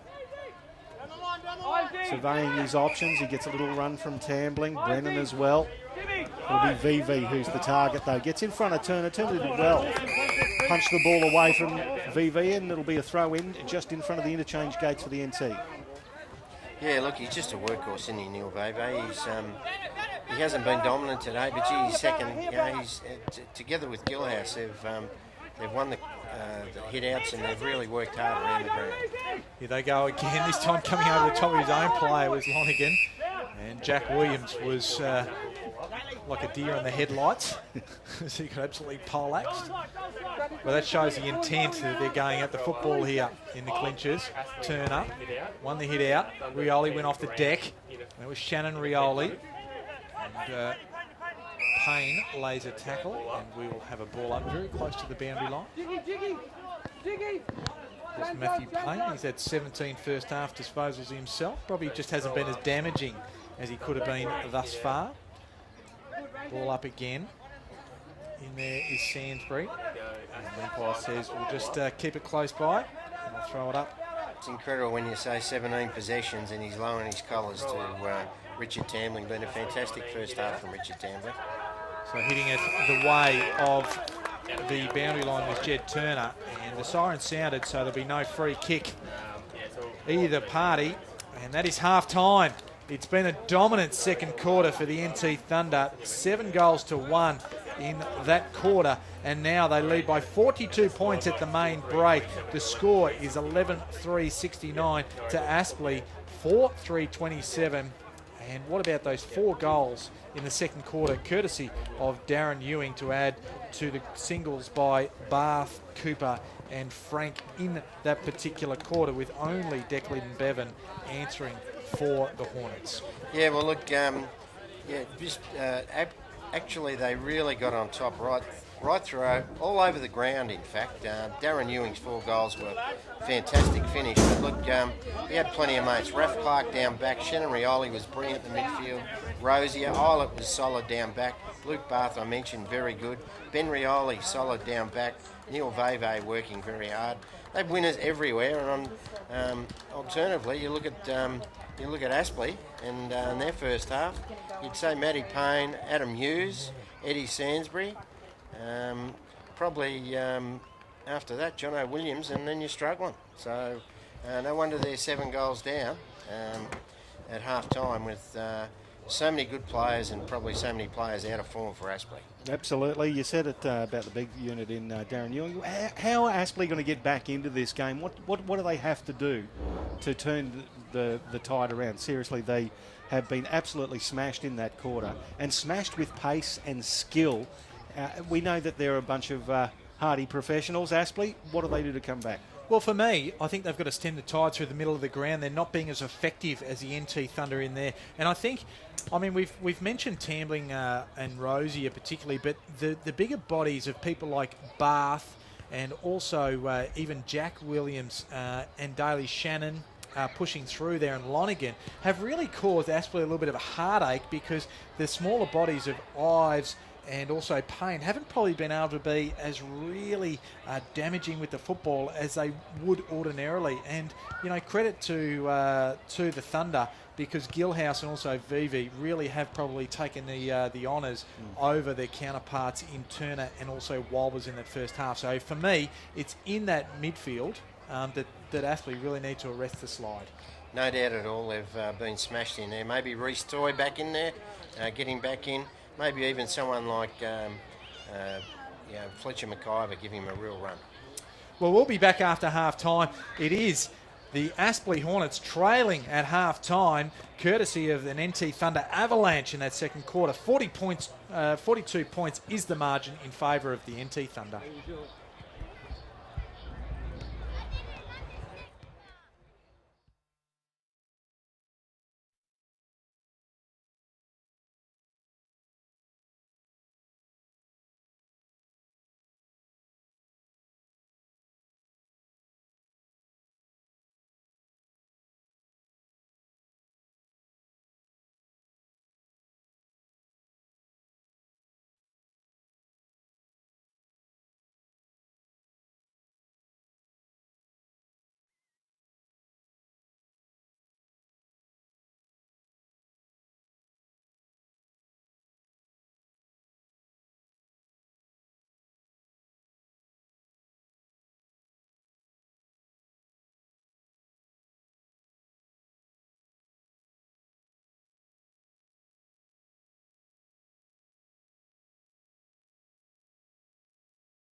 And welcome back to Graham Road at Aspley. It is the first half down, and it is the NT Thunder playing the Hornets here. And the NT Thunder, courtesy of a 7-goal-to-1 second quarter, holds sway by 42 points, 11-3-69 to Aspley, 4-3-27. Aspley are going to have to come out with some big answers after half-time, and John Blair will mastermind, hopefully, that, while Xavier Clark, the coach of the NT Thunder, will be pleased with his charges. My name's Mark Kennedy. I'm joined by Michael Price and Bob Batty this afternoon. Expert commentary and special comments. And Bob Batty, over to you first. It has been a dominant display, particularly in the second quarter from the NT Thunder. Yeah, they've been very impressive, Mark. I've really liked the way they've attacked the footy. They've kept the ball moving. They've been on the go at stoppages, never standing still. And they've really been dominant in that second quarter. And Darren Ewing was, I suppose, the recipient of plenty of opportunities and kicked 4 beautiful goals. Love the work of little Justin Cooper. He's a real live wire. But yeah, no, he'd be very impressed. Very pleased, Xavier Clark, in their first half. But it's a big ask from Aspley, but you never rule out a John Blair coach team, and he'll be really revving them up. Well, of course, of course, Bob, it is second versus third, and Aspley actually holds second place. And the result of this game could actually swap those positions around. And as this season really unfolds, Michael Price, and we are at the halfway point of this second half, this season 2016, this is a critical game. Oh, this is a massive game for the Aspley Hornets and for the NT Thunder as well. Don't forget they've got that rivalry they built up. The last year's grand final was just a point the margin in favour of the NT in Darwin. And a couple of attempts down here, the NT Thunder have actually beaten Aspley, even in their premiership year of 2014 as well. They beat them down here. Now, this... Oh, look, how do they turn it around? They get some bigger bodies in the midfield, start smashing up some of the little blokes from the NT Thunder. That's the only thing. And that might be where John Blair's headed. Who knows? What do you think, Bob? Get the bigger bodies in the middle? Yeah, look, certainly Sainsbury and Toy, maybe Jackson Allen. Get your better players in around the footy and let's stop the bleeding in around these centre stoppages and stoppages around the ground. And look, that's what he'd be saying. Get your better players around the footy. Really show some more intensity around that footy, and let's get the first goal on the board and let's see where it takes you. Noticed Henry Joyce is lined up against Shannon Rioli here in front of us in the commentary box. He's moved from the Aspley defence, so he's made his way in there. He was a good competitor in the first half as well, so that could get your wish happening, Bob. As we start the second half, third quarter, here's Mark Kennedy from the middle. So bounce down as we get underway. Walbers will give that to him. Gilhouse just taps it, trying to get it to a teammate's advantage.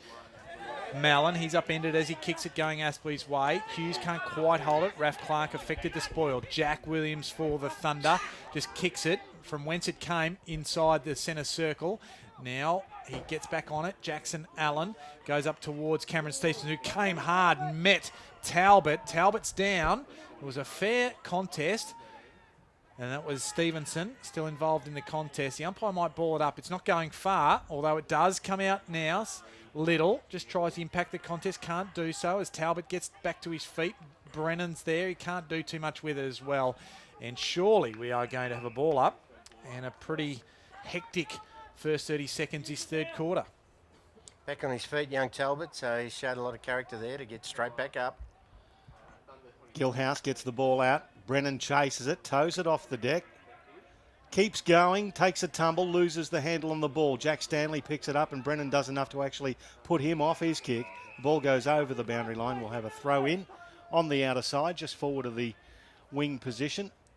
You've got the NT Thunder leading by 42 points, and we've played only a minute and a half of the third term here at Graham Road, Aspley. 23 degrees and a beautiful day, especially if you're an NT Thunder fan at the minute. Matthew Payne gets involved, does beautifully in front of Tambling, curls the football around. Good contest there from Eilert for the NT. Ball spills now.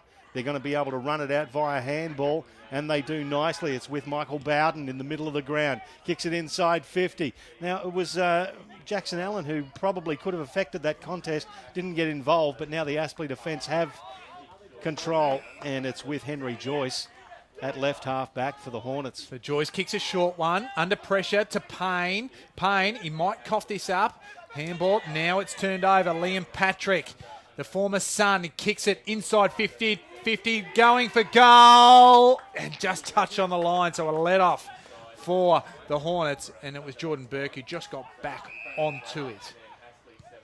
So Burke gets it to Allen, who spears the ball up towards Adam Hughes. Had to push down in defence, and now they go to the outer side, still at half back. And again, just a missed target there. The ball rolls out of play, and we'll have a throw in at half back for Aspley outer side. Yeah, Jackson Allen using the ball well when he gets the footy, isn't he? It's always been an outstanding feature of his game. Needs to get more involved. Has so far in this third quarter. Throw in outer side. Gillhouse versus Walbers. Gillhouse double hands it down. It's picked up by Sainsbury. Kick forward for the Hornets. A couple of players stop, including Stevenson. The ball slapped away. Ben Rioli gets dealt with. And some nice work there. Ball ends up with Little. Little kicks it in the bouncing direction of Mitch McKee. He collects it, the left foot, looking for Eddie Mallon. Drops what he might have taken, and Ben Rioli mops up again. He's been a stalwart in defence today. Absolutely brilliant work, and it comes out to Samuel Talbot. He kicks long, and it gets out there the Gillhouse. He has a runner. It's Rosier. Just shepherding him towards a boundary line with Sainsbury, and the Rosier kick was an ordinary one. It goes out of bounds on the full, so that's probably a bit of a clanger there. Not a great handball from Gillhouse. He put it out in his vicinity, but certainly made him work hard to get to it. So Jackson Allen will take the kick. Usually a good purveyor of the leather. That is no exception with Declan Bevan collecting the football. Just right on that outer wing. He just off the one step, just belts it up towards Bowden. Gillhouse was there. It wasn't hard to take it away for the Thunder. Talbot just dinks it. Just goes the required distance, finds Rosier still on that outer wing. That was just a little bit too easy, Kanga, coming out of the defence there for the NT Thunder. And Burke, he just gets in the way of the kick and just belts it over the boundary line. Overthrowing half forward outer side for the Thunder. They're leading by 43 points now with 4.5 minutes gone of the third term. On NEAFL TV, Michael Price, Mark Kennedy and Bob Batty calling all of your action for you. Beautiful sunny day here in Brisbane. The throw in. Oh, Brendan was third man up. You also had Kyle Kalsak smacking it forward. Now trying to collect it there was Henderson. He did. Aspley out of defence now. Hughes stretching out. Little flick back. Clever, but a little bit too fancy. You've got Shannon Rioli towing it forward. Henry Joyce on his hammer. Ball spills forward. Aspley should be able to clear. It's going to come back out now. Jono Williams over the top to Adam Hughes. He steadies. Nice drop punt pass and did it beautifully to James Ives. On at a good lead and hit him clearly in front of his opponent in Samuel Talbot. So James Ives had a horrendous couple of years with the whole knee injuries and had a great year so far this year. Mitch McKee now. He's 60 metres from goal. Fairly static inside the forward 50 for the Hornets. He kicks it along. Gillhouse floating. That's a good mark out the front from the big unit. Umpires paid it. Jared Brennan even tried to claim that one, Kanga. Well, that's not the first time he's tried to collect something that wasn't his, I wouldn't have thought. Here's Mercurial and Gillhouse with a kick. And floating across and taking a nice grab was Raf Clark. He gives it off to Daly. Back to Raf Clark. Now open it up for Daly. Although he gets around Mitch McKee. Just finds a bit of space now. Just turns, pivots, looks inside and finds Hagan. Hagan just chips it over the top. That won't find a target. And it finds John Williams for Aspley so they can reload. Goes down the middle of the ground. Bevan can collect it, but Stevenson's there first. Just gives it and puts it in the path of Sainsbury. Sainsbury goes inside forward 50. Hughes is there and takes a good mark. It's going to be a tight angle. Distance won't be the issue, but certainly accuracy. And at least that was a better build-up and a better inside 50 effective, which creates a shot at goal. Yeah, look, great work there from Hughes. Adam Hughes, he's worked hard, hasn't he? And he deserves that. And it's a great snap.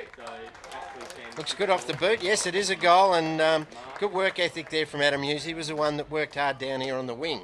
So to get back there and provide a target, it's a good effort. Jono Williams is lifting. I mentioned Jackson Allen. They need another lift from players like Declan Bevan. Matt Little's been very quiet. Reece Toy is another one they need to get involved. I think he's got the job on Rosier this quarter. So they narrow the margin. It's back to 37 points now as they move to 5-3-33. The NT Thunder still well out in front, 11-4-70. And we've played a little over 7 minutes, or about 7.5 minutes of this third quarter. Nearly a full quarter of football since their last goal early in the second term too, Declan Bevan. So Aspley get their 5th. And a little bit of life breathed back in as VV for the NT gets the ball down. Matt Payne overruns the ball. He hit it at express pace. Toy gets rid of the ball. Turner, he's tackled. The big unit thrown down in the circles. And again, the intensity of the NT Thunder, you match that intensity with the pace that they've shown throughout the game. It's intoxicating to watch. VV slaps it forward. It's picked up by Payne. He loses the handle on the ball. It's back to Ainsworth, who gets barreled just after he kicks it. Jared Brennan says, sorry, champion. Didn't mean to hit you that late. Helps him back up, but it will be a relayed free kick. It'll go to Adam Hughes, who's got a chance to kick his second goal within a minute. Good reward for Adam Hughes. He has been probably the pick of their forwards all day, and he's a chance for his second. I've noticed that the last 2 or 3 stoppages, Matty Payne was one, and then Ainsworth that time, they're hitting the pace, hitting the pack and pace. Hughes, unfortunately for Aspley fans, misses the goal that they desperately needed. Takes them to 5-4-34, back to an even 6-goal ball game in favour of the NT. So the NT, they'll bring it out. Raf Clark just puts it in the path of Lonergan. Mallon is in close attendance with him. The ball goes out of play, and we'll have a throw in. Just the ability to hold it up and inside their forward 50 will create opportunities for Aspley if they're good enough, because this NT Thunder side have been rampant, particularly around stoppages. McIver off to Joyce. Joyce back inside forward 50. Bevan is there and takes a good mark in front of Tabin. And he just set himself. You saw from a long way away there that Bevan clearly had the run at it and made good. Yeah, look, I reckon he turned his game around that second quarter. I mentioned him at quarter time being quiet, but he took a couple of marks on the lead, kicked a nice goal, laid some tackles. He just believes that he's probably got the measure of Tabin. So that's going to be good for his confidence, and this will be great for the Aspley Hornets' confidence. So the paddle pop Lion, as we know him, goes on the left foot, and it swings violently to the left. And it's only a minor score. So again, a couple of let-offs. They got the hard shot with Adam Hughes, and then 2 misses by their key forwards in Hughes and Bevan. Ball back in, and that was Shannon who brings it from defence. Cossack at the back of the pack for the NT. Ball bounces in his favour. He picks it up, and that's a delicate little kick to Wills. Wills, handball back in the middle now. It's inside 50, looking for Brennan. Brennan controls it with one hand. Coming down with him was Jackson Allen. Ball over the boundary line, and we'll have a throw in about 15-20 metres from the NT Thunder goal. It's a good matchup, isn't it? Allen and Brennan. You've got a height, and then you've got the sheer size of Allen in terms of body strength to go against it. Ex-teammates at the Suns. As Jed Turner gets the ball down. It's kicked forward. Darren Ewing tries a bit of soccer stuff. It doesn't happen. Bit of a fresh air one, so he dives back on the ball. The umpire's having a close look. Blows the whistle. We'll have a ball up in the goal square for the NT Thunder. VV will go up in the ruck against Jed Turner. Turner slaps it back towards the Aspley goal, but only to the edge of the goal square. James Ive extricates himself from the pack. Handballs it now. Now it's with Allen. Back to Ives. Ives chipping ball looking for Bevan. Kick over his head. Ball's going to end up with Talbot. Talbot now long from 50. Barreled as he kicks it to the goal square. Ewing in the middle. And it was a 2-on-1. Fisted over the boundary line, over the goal line, I should say. One behind results. So 11-6 plays 5-5. Yeah, next 5 minutes going to be critical for Aspley. If they're going to get anywhere near in this contest, they need to kick the next 2 goals in the next 5 minutes. Jackson Allen with the football, right in the goal square, asked to go. Out towards Bevan. Daly was there, affected the spoil. Well enough. Joyce to McIver. Now by hand also to Little. A little bit of space to work in. Now goes up towards Ferrin.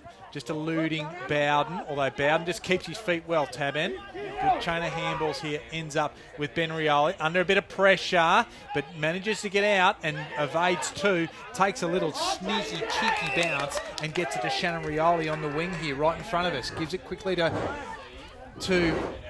Tambling. He's just made an absolute mess of it. Hughes goes off the deck. Little off to Bevan. Bevan has his kick smothered by Bath.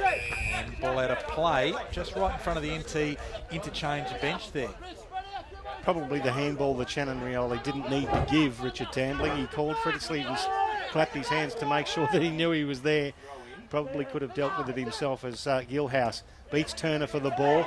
That was Joyce, who was ankle, you could say ankle tap, because he grabbed her around the ankles.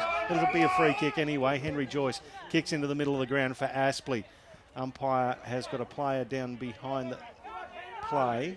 He's having a bit of a chat to somebody else as well. Yeah, I think you'll find Justin Cooper's the man that gave away the free kick. He and Henderson have had a few little words, two youngsters. They're two different weight divisions, that's for sure, as it's a 50-metre penalty. A little bit of work going in Ezekiel Frank and John wants Williams. the footy here, and young Shannon's not going to pick it up for anyone either. No, he's just standing there guarding it. Oh dear, some byplay going on here as Daniel Henderson will take the free kick.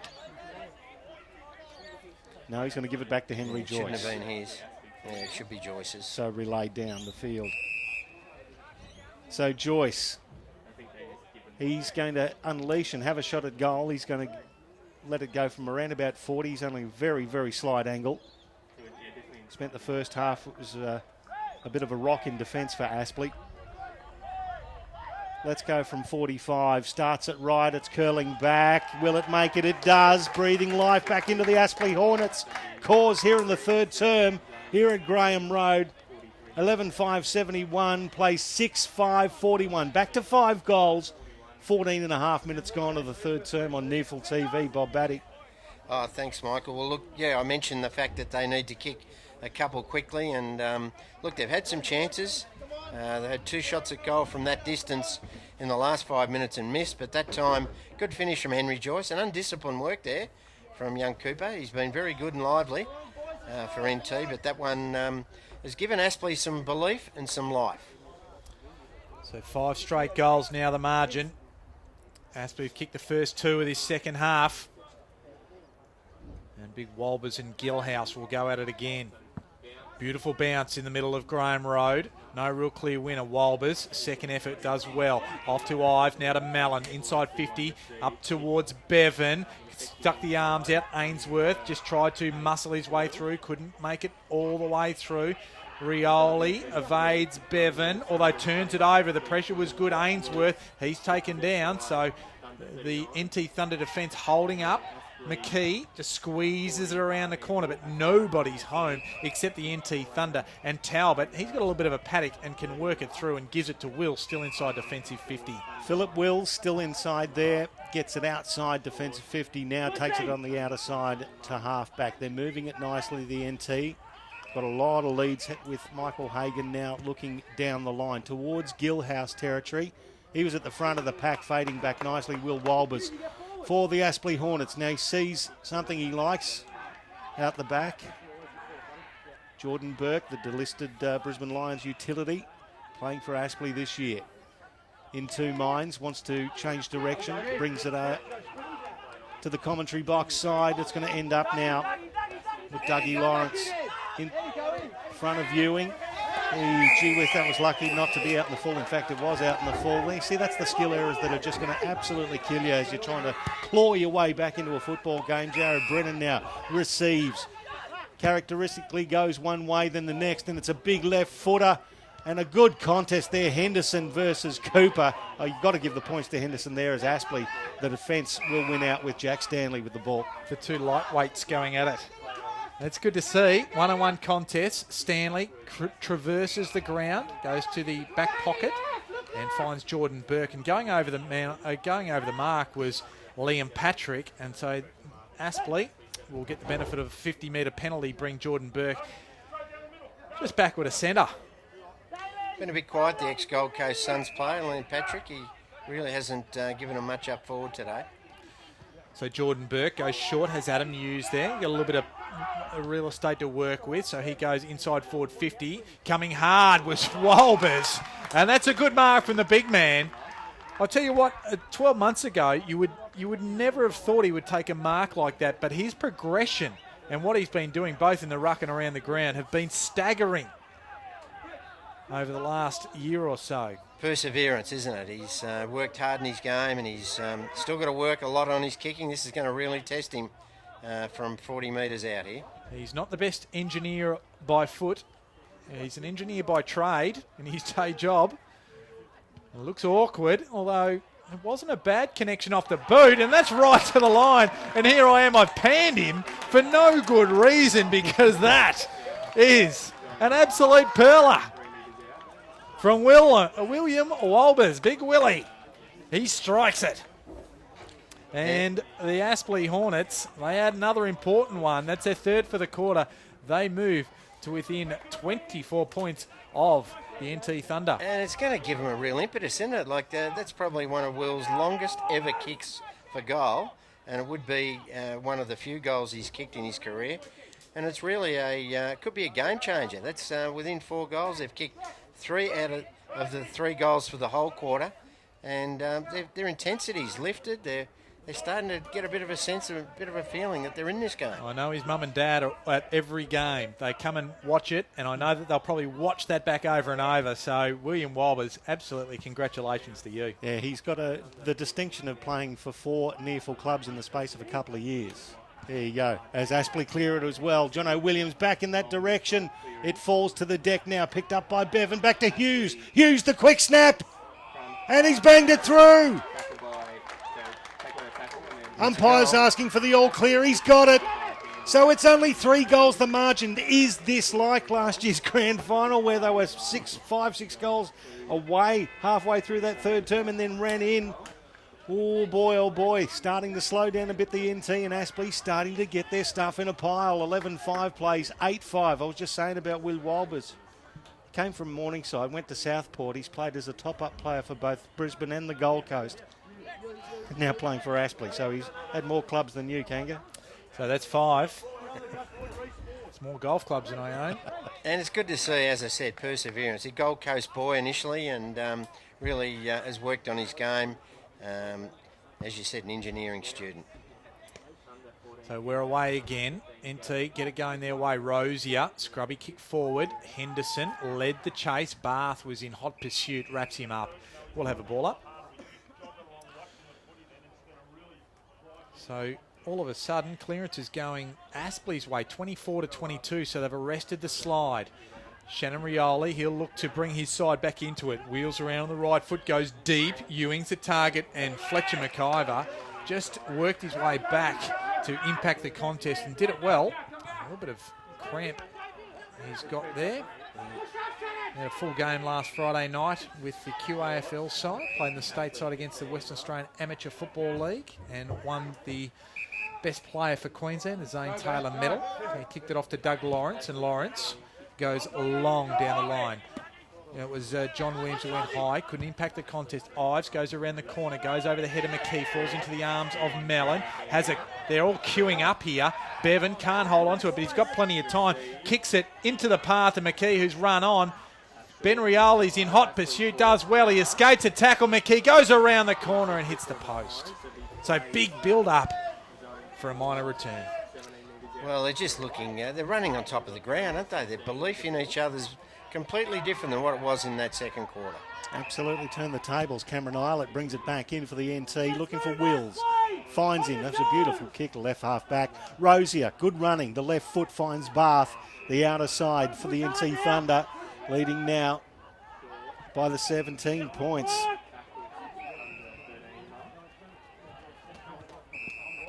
Whistles going off everywhere. There was a hold in the middle of the ground. That'll go against Cameron Stevenson in favour of Michael Hagan. So the NT will have the ball. It was a 50-metre penalty. So that'll drag it all the way to the edge of the goal square, more or less. No, just to centre forward there. Just to the centre square, I should say. Talbot. Just chipping the ball around, trying to maintain a little bit of possession now, the NT. Hagan again. He's got a lead from Ewing and hits him. A big channel left there for Darren Ewing to lead into. And Hagan with a nice little chipping ball. Full-chested Darren Ewing takes the mark and can relieve a little bit of pressure for the NT Thunder. Marvellous what a bit of experience does, doesn't it? They were under a bit of pressure. They have a chance from the kick in. Island's beautiful kick. Got it moving, and then their experienced players get their hands on the footy, slow it down. Rozier to Ewing. Ewing, the usually trusty left foot. No difference right now. That's 5 for the big man. And puts the NT Thunder back in front by 23 points. 12-5-77, plays 8-6-54 with 23 gone of the third term. Yeah, they just slowed the game down a bit, didn't they? And got Aspley to try and man up, and that was good work in the forward line to zone off and allow Ewing plenty of space to lead into, and he didn't let him down. Beautiful kick. He doesn't miss too many, Mark Kennedy. Well, that's 5 straight for the afternoon. He's only had his hands on the football to dispose of it 6 times. 6 disposals, 6 marks, 5 straight for the afternoon. So the margin now 23 points. We've played 23 and a half minutes of this third quarter. The bounce will be recalled. There's VV. Just looked a bit proppy as he got back up, and I think he's fine though. So the ball will be thrown up into the air this time as the players reset themselves. Turner and VV. Turner clearly. John Williams couldn't take it. Rosie's at the bottom. He's besieged, and the umpire will throw it up in one of the 3 crop circles are in here at Graham Road. The ball comes out. Joyce evades a couple of tackles, goes on the left. Eilert will lead the charge. The bounce eludes him though, and Adam Hughes couldn't quite clasp it in his 2 mitts effectively, and the ball spills over the boundary line. Half forward for Aspley on this commentary side of the ground. Trailing by 23 points, the Hornets. Throw in at half forward. VV double-fisted, basically straight over the boundary line. It's stopped by little. There'll be another throw in. More or less the same spot. Just taking a breather now, the players. An uncharacteristically warm winter's day here in Brisbane. Well, it's actually becoming the norm, isn't it? Ball comes to Ainsworth now. Gets his handball smothered. This Rosier did beautifully. Liam Patrick heard the voices. They honoured those voices and delivered a nice handball to the bounce of Williams. Kicks it inside 50. Allen dropped what he might have taken going back. Maybe the sun in his eyes. Now the ball stuck underneath him. Ewing's laying there, and they say holding the ball. It got stuck underneath him, and he fists the ground in anger. But Jackson Allen held the ball underneath him, and Ewing just basically put a saddle on him, Kanga. Well, one of the things I thought is he looked up. He had the ball. You could see that he looked up to see a target, and then he decided to hold on to the ball. So good call from the umpire in my view. Yeah, no, fully agree. Should have taken the mark, Jackson Allen. He virtually went up unattended. He probably thought the pack was going to get him, but should have been one that he should have taken. So Darren Ewing coming in for number 6. And that's his first blemish of the day. 5 goals, 1. Just puts the NT Thunder 1 further point ahead. 24 points the margin, 26 gone, third term. So it was Jackson Allen that brought it back in. Out of side, finds Ives. It was a bullet-like pass. Ives measures his kick well, finds Toy. Toy, half back, goes to half forward. Sansbury, it's a target, goes high. Couldn't take it. John Williams couldn't crumb it effectively. Ainsworth, good handball. Inside to Henry. Joyce gets around one. Inside forward 50. This will be coast to coast if it's good. But no. Joyce just slides it across the face. And a point answers a point and cancels out that. So the margin back to 23 points. It was nearly a very good coast-to-coast goal, Bob Batty. Yeah, no, good work. Had a good quarter, Henry Joyce. He's really lifted, as has a lot of his teammates. But they really need to keep working hard. Ben Rioli with the mongrel torp. It's turned over. Henderson now chips it into the middle, finds Toy, the lead of Bevan, honours that. Bevan with about a metre on his opponent in Patrick Taban and takes the mark. Now this is vital for Aspley. This is the kind of goal they need to kick if they're going to give themselves a run at this final term. No doubt at all, Michael. This is critical in the fortunes of Aspley. His confidence is up. He's been kicking the ball very well all day. Only kicked the one, but should give him a real red-hot chance from here. Declan Bevan, 197 kilos, 93 centimetres. The other way around. Comes in. The left foot.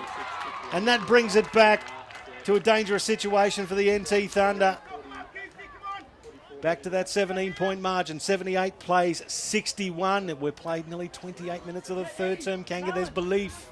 There's hope. Well, I'm sure that everybody have belief that, man, that short and that heavy, as you described him just a moment ago, could kick a fantastic goal like that. But, again, it's just a metre. And the kick to Declan Bevan on that occasion just set it to a point, and he used his superior leg speed, knowing where it was going, and his good hands to take the ball out in front, and then obviously to capitalise with a good kick for goal. One thing they've had this quarter is input from nearly all their players, which they didn't have in that second quarter. A lot of them went missing, but everyone's contributed in this quarter. So ball back in the middle. Gilhouse went early and got the tap away. Bath couldn't take it with him. On hands and knees there was, unsurprisingly, Matthew Payne. Quick shout out to his mother, Maxine, who's in Brisbane today, up from Melbourne. So welcome to you, Maxine. She's thrilled, listens to NEAFL TV every week. Tambling lays a good tackle, although the umpire disagrees with me and gives a free kick away to Toy. And a 50-metre penalty. And I think that was for Jared Brennan having a bit of a lip to the umpire as he runs back and remonstrates further. I tell you, Shannon Rioli has done some extraordinary work off the ball today. We're just laying a few blocks and making sure he gets in the way of some of Aspley's runners, he's been invaluable. There's a little bit of work going on off the ball with Henry Joyce and also Shannon Rioli. As Reece Toy comes in and doesn't make the NT Thunder pay. So that's a bad miss. Chipped at it a bit, didn't he? He's had a good quarter. Got himself back into the contest. But, yeah, that was one that they could have really done with. So 19 disposals for Reece Toy now. And he's just got the one behind. He, as I mentioned earlier, just had the 2 disposals last week. Really uncharacteristic as a ball winner and accumulator, Reece Toy. Speaking of which, Cameron Eilert kicks the ball to himself, brings it out towards Gilhouse. Nice work from Walbers to actually bring the ball to ground. Scrubbed forward by McIver, bouncing for Joyce. Rioli bounces into him. Eilert reappears, grabs the ball, loses the ball, grabs it again. The umpire had the whistle to mouth, nothing happening. Shannon Rioli tries the subterranean handball that couldn't be picked up there by his teammate in Daly. Shannon, ball stuck underneath several, and it'll be a ball up at the true centre half forward position for the Aspley Hornets. What about the feeling in this game? It's certainly gone up a few notches. Oh, lifted their third quarter after a spray from Johnny Blair has been fantastic. Well, that'd get you moving faster than 5 Barocas, a spray from Johnny Blair. Don't worry about that. As Sainsbury slaps it down now. It's taken forward by the NT. At the back of the pack, you've got Hagan. He's getting worked over there by McIver, but Hagan wins out, wheels around onto the right shoe, and bang! There he is, Darren Ewing. He is a target, and they've hit him on numerous occasions. He'll line up again for goal number 6. Just knows when to lead, doesn't he? When to actually make his break and push off, and that's what he did. I was watching him with the glasses there. He just pushed off Doug Lawrence, and a beautiful kick from Michael Hagan. Been a bit quiet today, but lovely pass. So here comes Ewing. He lets go from about 40. And that's as straight as a die. Not a problem in the world. NT Thunder extend their lead, and that's 6 goals to Darren Ewing. 6 goals, 1 if you don't mind. Great accuracy, 13-6, 84, plays 9-8, 62, and we've played nearly 32 minutes of the third term here at Graham Road. Well, what about the effort of Michael Hagan? I was actually can't be critical of Fletcher McIver too much as well, because he kept his feet. He was forced to go back with the flight and stay in the contest, which he did, but it was Michael Hagan who just was a little bit more agile around it. And the kick going towards Ewing was an absolute ripper. And we know Ewing knows when to lead, but you've still got to be able to put the ball on the spot under pressure at the right times, and that is class. Absolutely, and they've showed plenty of it today, the NT Thunder players. So beautiful bounce back in the middle of Graham Road. We give that one to Gillhouse. Now to Bath. Bath with the inside of the foot. Burke just got a hand back. Hagan, he hunts it again. Nearly got involved there. Now Burke feeds it out towards the boundary line. Stanley just chips it up looking for Little. And Little was knocked over there by Carl Cossack in the sense of the ball trailing over the boundary line. We'll have a throw in. The NT Thunder pressing.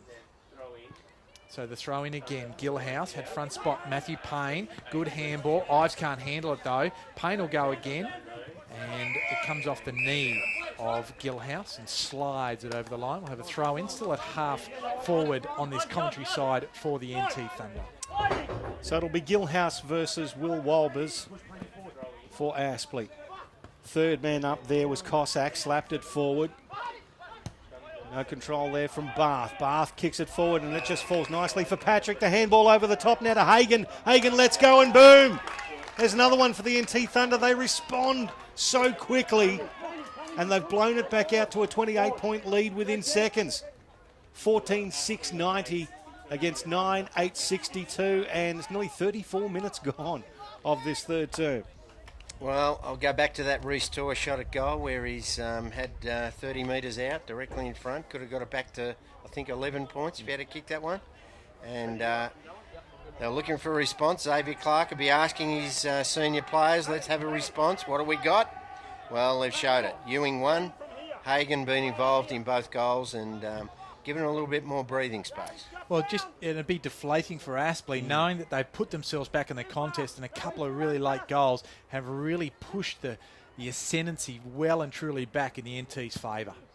So ball back in the middle. Walbers went high and went long with the hit out. Eilert, he was wrapped up by Toy. They appeal for holding the ball, but that was sheer hope. VV, or goes with Walbers. Give that one to Walbers. Going with the foot there was Sansbury. Eilert instead goes with the hands, the body, the heart. And he's wrapped up though. We'll go again. Aspley have worked it forward about 25 metres towards their goal. No real clear winner. Walbers goes at it. That time coming through with Daly in the path of Rosier, and they're away. And frustrated was Rosier because there was a bit to like about what they were about to build.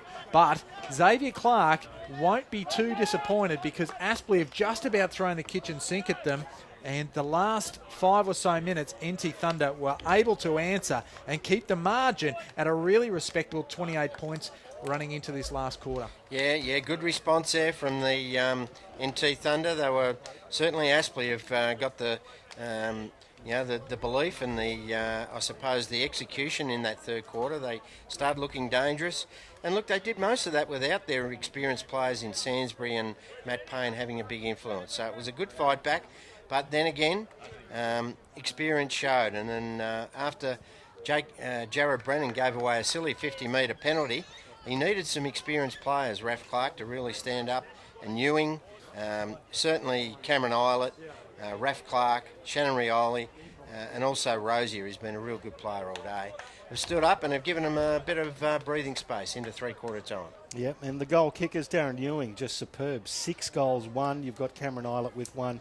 Luke Bath has got a couple, as does Justin Cooper, VV, Frank and Hagan as well. And for Aspley, Henry Joyce, Ives have got singles, Sansbury 2, Bevan 2, Hughes 2, and Will Walbers had his first goal as well. So look, as you say, they did all of the good work, let it sort of go towards the end of that third term, let in a couple of easy goals.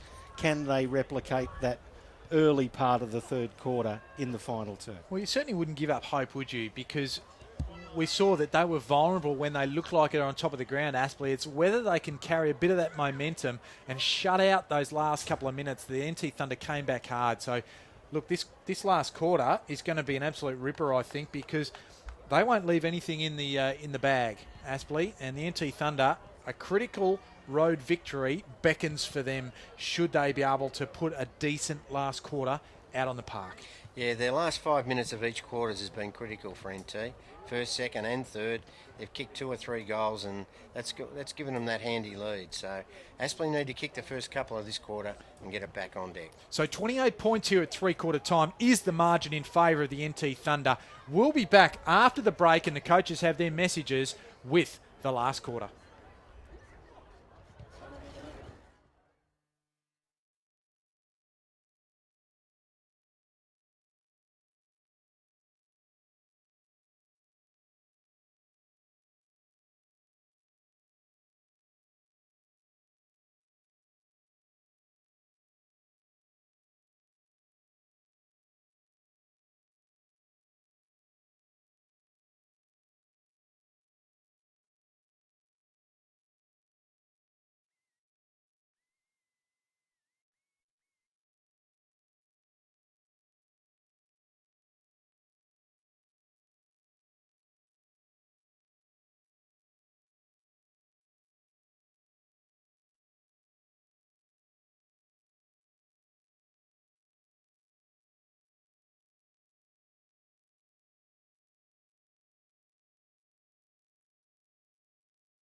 And welcome back to Graham Road here. Three-quarter time in the round 11 game on NEAFL TV. Between the Aspley Hornets and the NT Thunder, it is the visiting team, the NT Thunder, that do hold the lead. 28 points here at three-quarter time. Aspley came hard in the third quarter. They kicked 5 goals to 3, but the Thunder still hold sway. So we are set up for a very big last quarter. Michael Price joining myself, Mark Kennedy, along with the expert comments of Bob Batty. And Bob, massive quarter coming up. Yeah, look, Aspley, any John Blair coach team always give their all at home in front of their own spectators, and I'm sure they'll give everything. I think NT have got a handy enough lead. If they can continue their consistent attack on the footy and use their pace, I think they'll hold on, but certainly not a foregone conclusion. Well, giving us the first bounce of this last quarter, the comments around it at least will be the golden tonsils of Michael Price. Yeah, thank you very much, Kanga. Will Walbers versus Gillhouse in the ruck. Give that one to Gillhouse. Tambling, battling on manfully. Slaps it forward for the Thunder. Shannon Rioli gets involved. Overruns the ball. Back to Gillhouse now. Putting himself in there. Stevenson did well. Tackled and put down on the deck.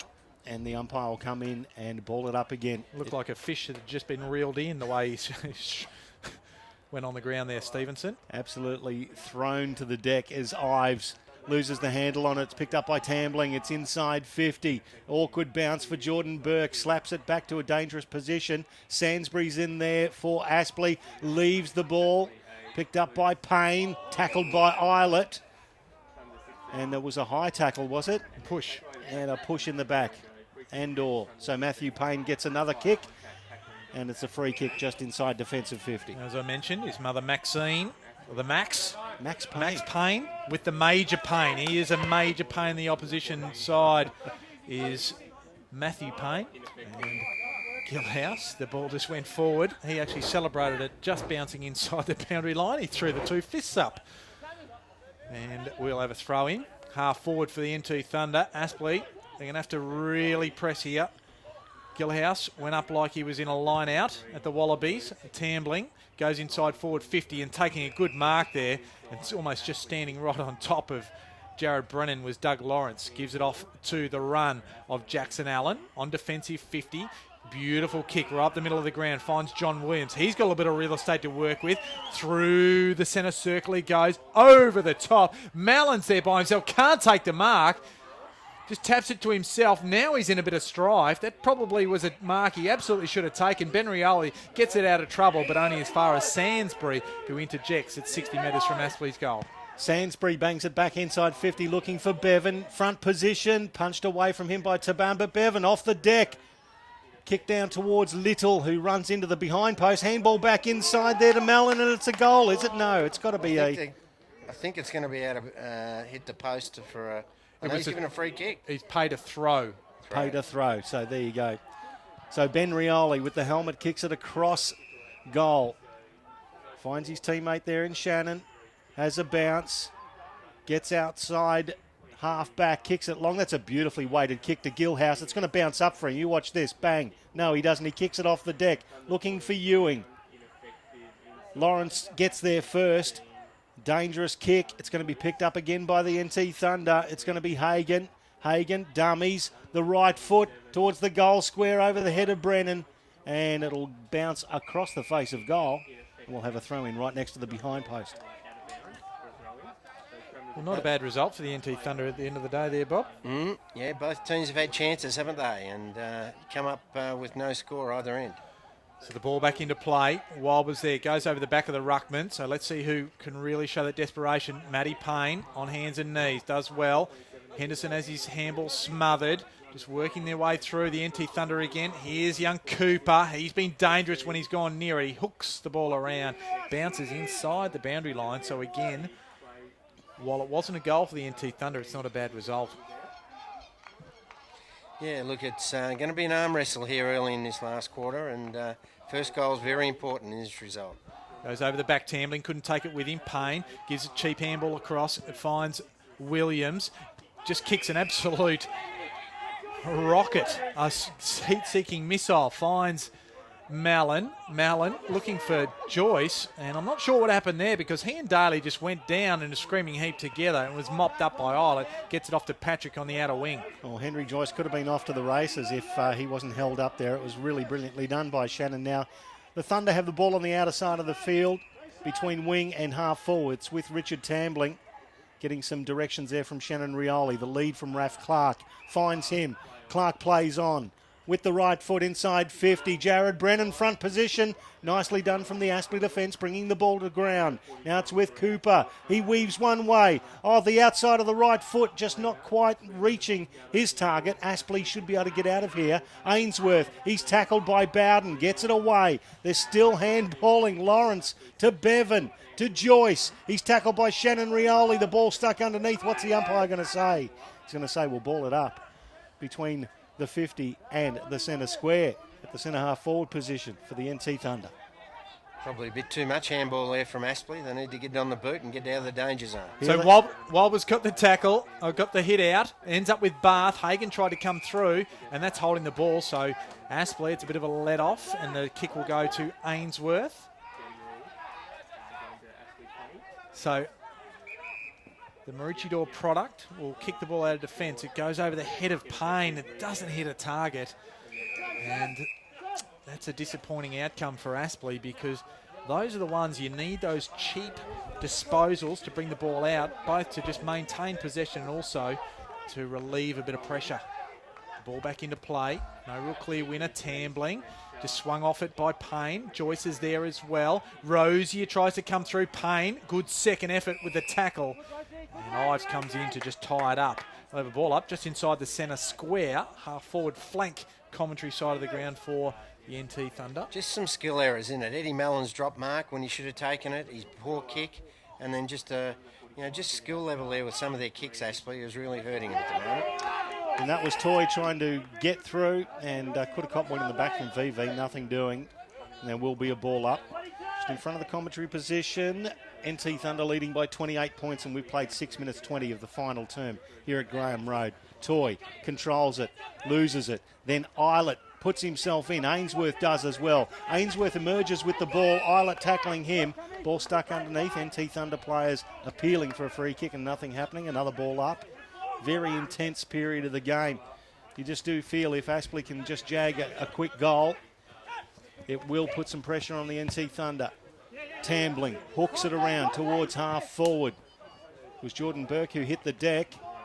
Aspley defence through Toy. Can he handle it? He does. Gets the handball away now. It was with McIver. McIver back to Jackson Allen. Puts it into the middle. Bevan can't control it. Talbot on his hammer. And NT will convert pressure into attack here. It's with Shannon. He gets the handball. He wanted the 1-2. Nothing happened. Ferrin comes up with it for Aspley. Now Bevan. So Bevan on that trusty left foot generally. McKee goes over his head, so it wasn't that trusty after all. Raf Clark, he just mops it up and kicks it. It's a nice kick. Well measured out there on the outer side. And it ends up with Jack Williams. He'll go backwards. Has Islet there, and they'll try and open this up if they can. They're happy to suck up a bit of time as well. Goes over the top, finds Ben Rioli.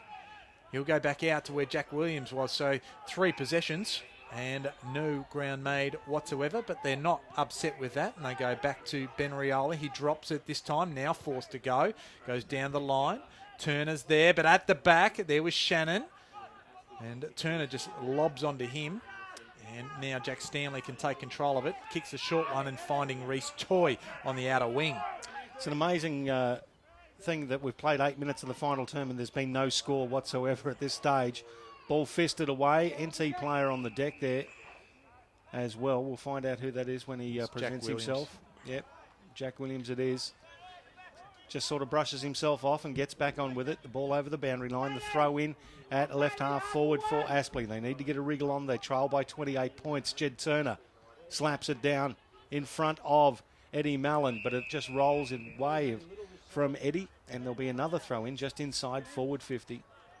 I have been impressed with their toughness though today, NT. They've, a few of their players have been, really hurt at times, and they've just brushed themselves off and got up and gone again. So it's very impressive. Resilient performance from the NT and that speed. as Aspley now on the attack. Curling, now Hughes was held. Nothing happening, says the umpire. The ball goes over the boundary line and there'll be a throw in the right forward pocket. Yeah, certainly had a handful of jumper there, the NT defender. It was Raf Clark on Adam Hughes. The ball back into play. Bevan and VV. John Williams, he'll try and muscle his way through, can't do so. Islet's there. Coming through again was the NT Thunder defence. And the ball tied up. And we'll have another ball up. Tight contest. Been a lot of tired bodies in this last quarter. It's been pretty sapping, that heat. So VV. And that's McKee, who's wrapped up. And we'll have another ball up. It was Ben Rioli that laid that tackle. Been resolute in defence, Ben Rioli, and always provides run. Toy was third man up. Islet gets the clearance though, goes over the back of the contest. Burke, haven't seen too much of him today, but he forages the handball out. Coming through with Shannon. Shannon for NT, just gets it going his way. And the ball out of bounds, and deliberately so, says the umpire. And Doug Lawrence will be the recipient of the free kick. So it was under pressure, boys, but yeah, touch and go that one for me. Yeah, he probably could have used his left foot, but he was a bit stiff there, but still probably was deliberate. So Toy wants to change play over to the fat side. Patrick shuts that down. Jordan Burke keeps running. So Jack Stanley honours that. Hits him. Burke looking for a 50. Nothing happening. Got to get a wriggle on. NT with their numbers organised in defence. Burke inside 50. Williams tries to work his way to the front. Ball hits the deck. Again, the NT Thunder defence is relentless. Good tackle from Bath. Dispossesses his opponent. Little. Now it's Raf Clark. Can he control it? He's tackled. Ball hits the deck. Little kicks it towards the goal square. Hughes and VV. VV with a height advantage just cruised over the top of Hughes and belted it through for one behind. That the first score of the final term. Amazing. So 90 plays 63, 11 minutes gone. So good kick in from Islet. Lonigan, he was there. Stevenson was right there with him, and the ball tied up, and it's underneath somebody. Who's it going to go against? It goes against Stevenson and goes towards Lonigan. There's a man in the middle of the ground. Hiding behind the umpire was Jared Brennan. Just popped out and said, woohoo, here I am. And he took the mark. Goes across the ground, finds Rioli. That's Ben Rioli. Goes over the top to Bath. Bath through the middle of the ground. This is a build-up. Wills has a little bit of time and space. 55 out from goal. Looking for the man on the lead. It's Ewing. Dropped what he usually would have taken. Ewing picks it up. Tries to go again. Fend one off. Can't do it so on this occasion. The ball fed out. Ends with and Patrick. And that is the first goal. And a critical one to the NT Thunder. And Bob Batty, you might have seen who handballed that out, but it was a ripping handball out of the contest. And Little Cooper, I think it was. And that was a critical one because it allowed Liam Patrick that time and space to kick the goal and extend the margin out to 33 points the NT Thunder's way. Yeah, no clear ball usage in either forward line for the first, 11 minutes? And critical bit of play. They swapped... they moved the ball out to the opposite on the fat side through Jared Brennan. They moved it quickly, and as you say, Buff usually takes those. I was very surprised he dropped it, but his second effort was good. Quick handball from Cooper, and Patrick being quiet, but that's probably the clincher, I reckon, that goal. 13 minutes gone, final term, 33 points the margin in favour of NT Thunder. Gilhouse with the decisive tap. It's picked up there by the Aspley midfielder, immediately tackled by Tambling. Ball will be thrown up again by the umpire. Very tight contest. Regardless of the scoreboard, in the clinches it's been huge. You've got Islet now. Cooper gathers it beautifully, gets back on, shows the dummy, then the left foot, the chipping pass at the back. Free kick to Henry Joyce for in the back. It was either going to be a great mark or a free kick. One of the two. It was mark of the year or dead set in the back. So Jack Stanley just sits and waits for the ball. Liam Patrick makes him pay the penalty and flies up and smacks it away. A little bit of intensity lacking in that particular exchange, Kanga, as we're waiting another throw in. It was more a kick in hope. You've got to kick it to the man. So the ball back into play. Turner goes with the leg. Those bodies were tied up and the ball rolls out of play. We'll go again. So 14 minutes gone of this last quarter. Just been impressed with the way Xavier Clark's probably instructed their players to sort of just take their time and take all the pressure out of the game a little bit. And they've done that beautifully in this last quarter. So Brennan extracts it, gets it going his way. Hagan tries to run it on, bats it back inside. Payne does well, gets around one, and then absolutely butchers the footy off the outside of the foot. And the NT Thunder can reload and put it inside their forward 50. So the kick's going to go with Cameron Eilert. Eilert been outstanding today as well, been a real general. Kicks it to the lead of Ewing. Again, that was a fair dinkum large Mack truck-like hole for Darren Ewing to lead into. Big channel. I mean, it was a beautiful kick. You know, he met it full-chested as he does, but there's got to be somebody blocking that pass, surely, Bob Batty. Yeah, I would have thought so. There's plenty of numbers back there for Aspley, and Ewing was obviously going to be the target. So, yeah, poor defence from Aspley there. Looking for 7. He's kicked 6 goals, 1 today. That is a spear.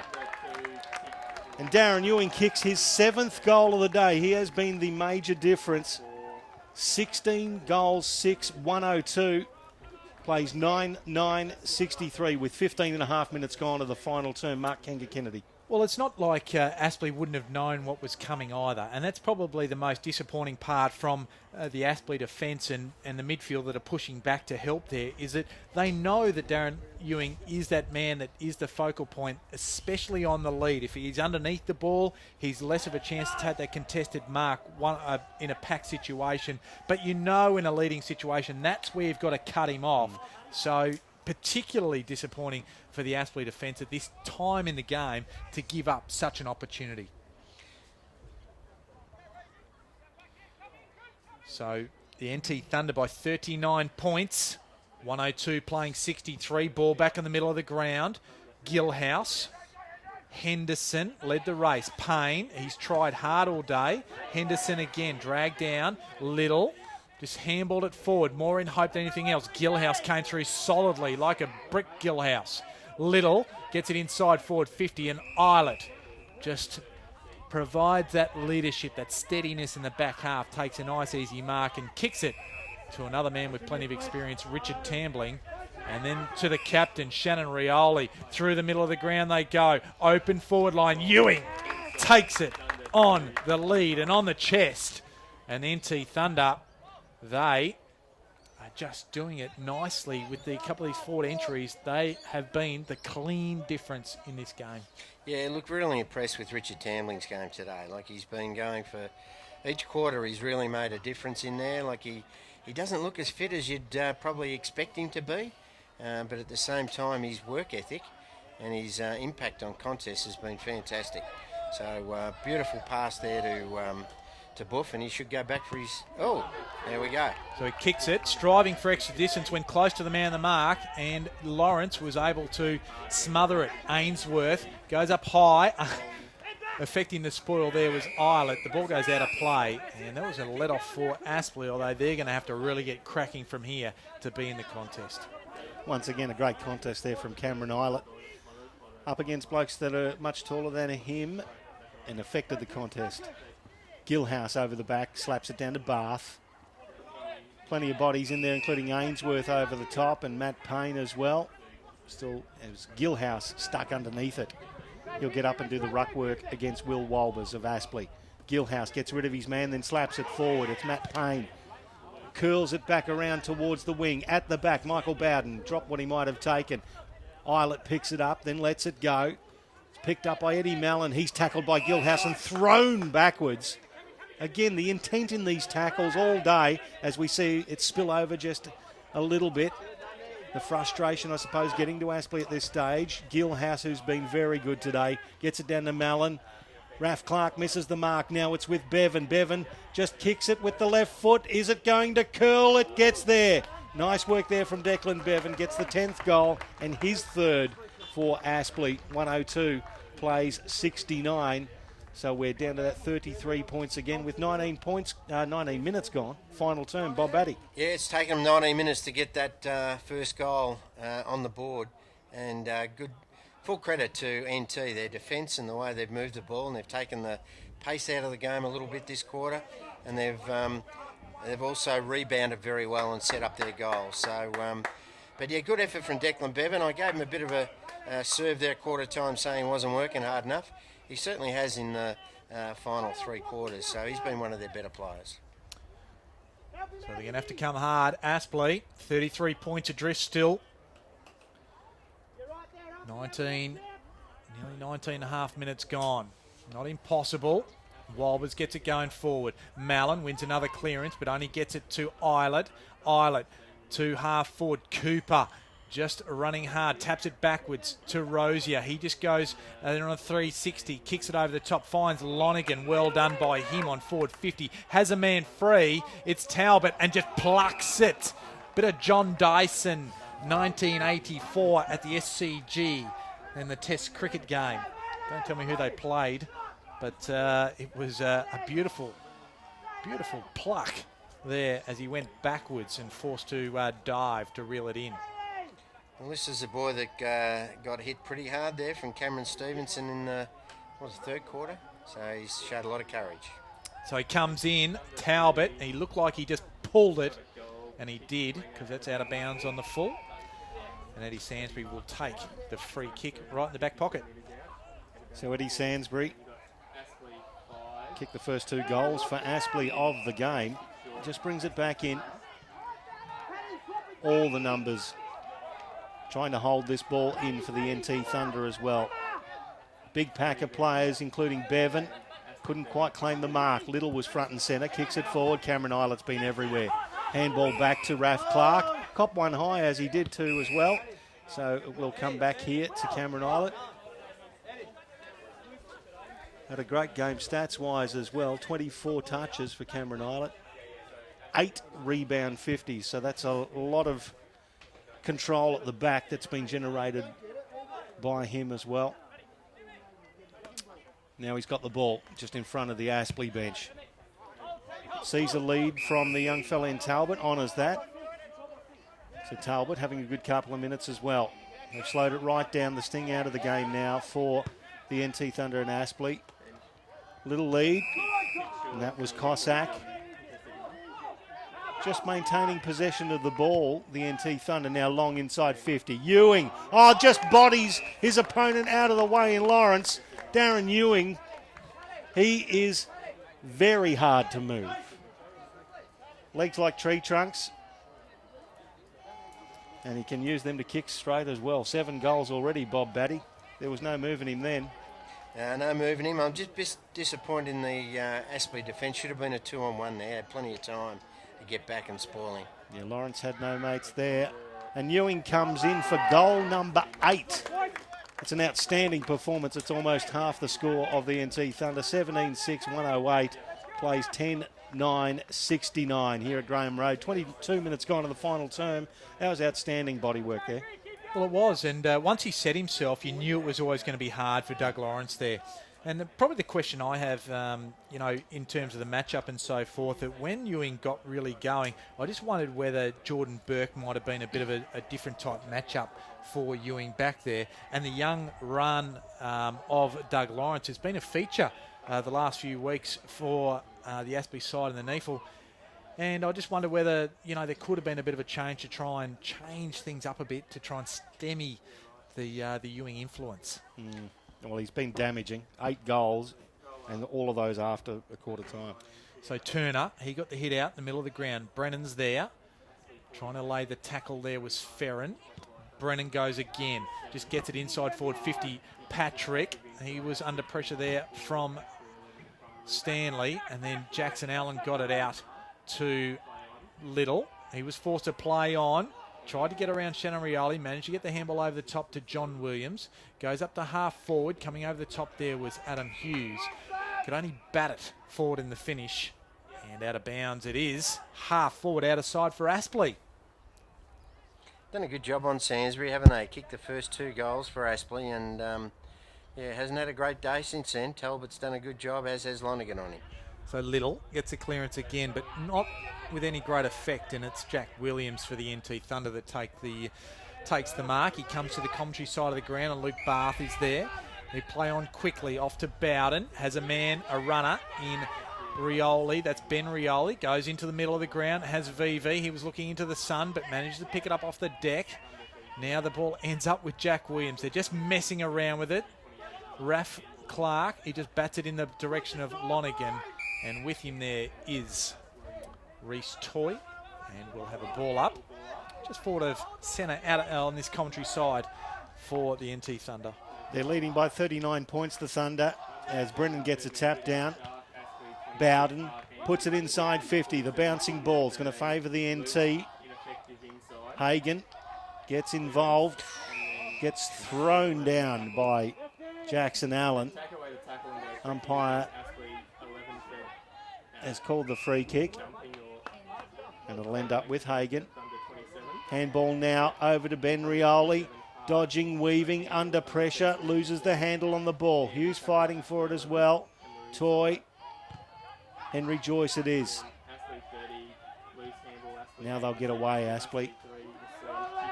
Game hasn't reached any great heights in the last 5 minutes. Instead, as soon as you say that, there's the NEAFL mark of the day.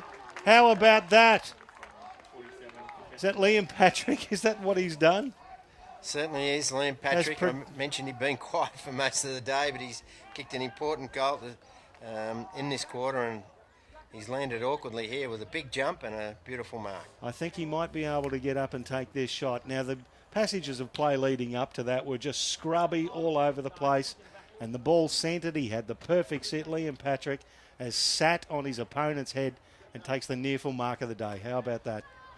Well, it's one of those things, isn't it? You've got to find a way to get up when you're that close to goal and you take a spectacular mark like that. I think you do. Now, Liam Patrick has kicked one goal today. Just the 10 disposals, pricey. Well, that last one was a ripper. I'll give him double points for that one. Liam Patrick comes in. He's only 10 metres out. Slide angle, leans back.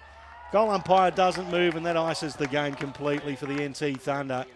18-6, 114 over the Hornets, 10-9-69. We've played nearly 26 and a half of the final term. Here at Graham Road, Aspley.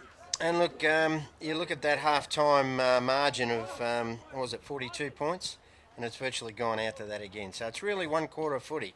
It's let Aspley down today. They were non-competitive in that second quarter. Full credit, though, to NT Thunder. They really put their stamp on the game in that quarter. They've weathered the storm, and they've come back beautifully in this last quarter, and Xavier Clark will be very happy with this away victory for the NT Thunder. So the closing minutes of this game here at Graham Road, the ball will be recalled. So 45 points the margin, 114 playing 69. They've had winners all over the ground this afternoon, the Thunder. A lot of contributors. Ball back, Ives, or Toy it was, to McIver. Just can't quite take the ball. Ainsworth, then McIver again. Ferrin, he's absolutely set upon by two Thunder players. Jared Brennan and also Richard Tambling. And the ball up again. Give that one to Turner, only as far as Tambling. Has his kick smothered. Sainsbury goes on hands and knees, tries to get up, can't quite do so. Now he just tries to boot it forward. It's smothered in the process. Brennan, he's tackled. Now Tambling comes away with it.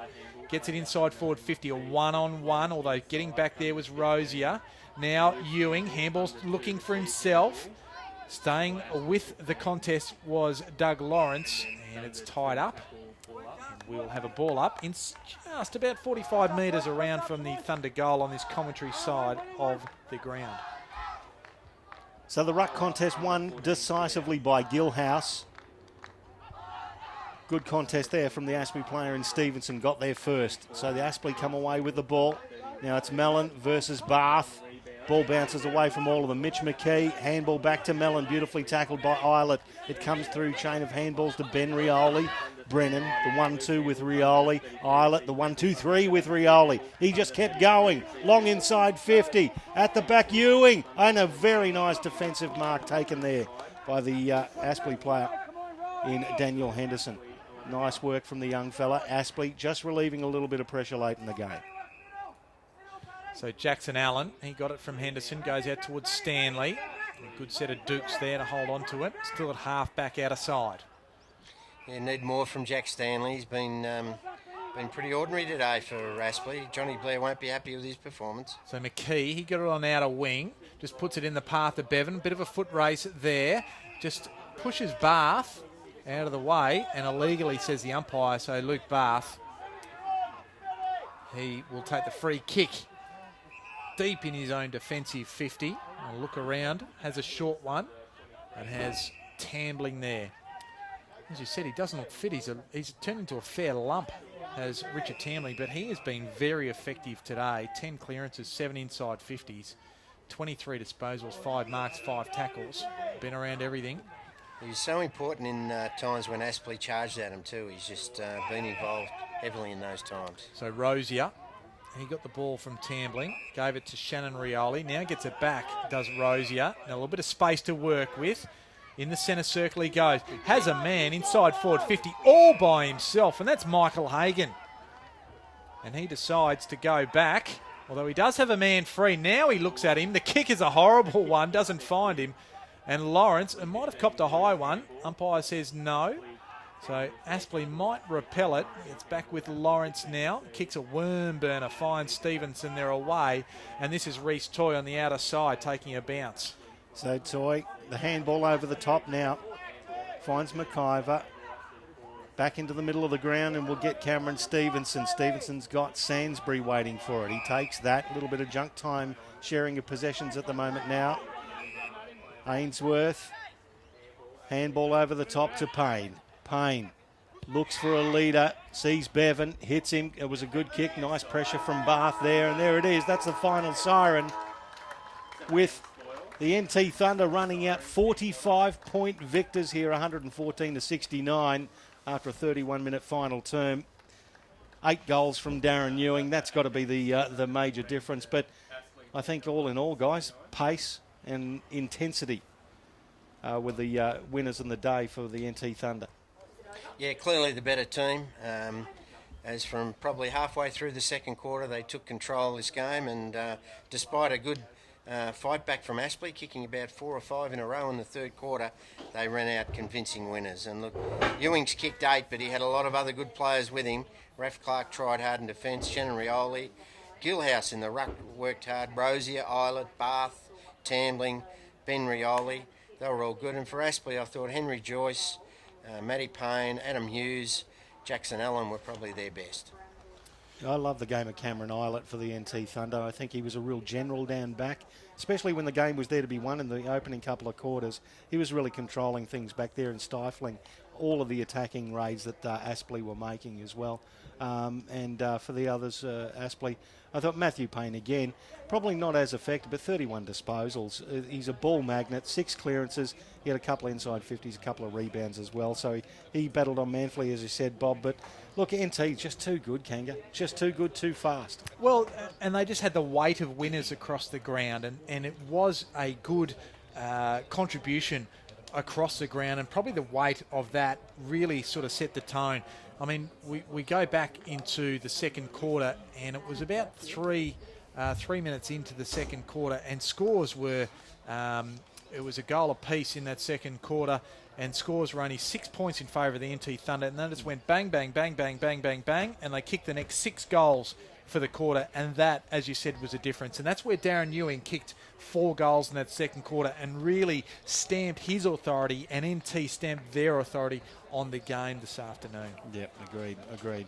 And look, as you say, Bob, Darren Ewing wasn't doing it all on his own. He had plenty of mates, but some really disappointing, I suppose, things for John Blair's team to work on with regards to their team defence as well, where the young Lawrence was left 1 out against Ewing, and the big channel open left for the big fella to lead into as well. Yeah, well, they used the ball well to Ewing too on the lead. He led well and they kicked it into space. I remember Hagan hitting him one beautifully, Rosier another one, Bath another one. So look, a lot of those, certainly Lawrence couldn't have stopped that. But look, he tried hard, Doug Lawrence.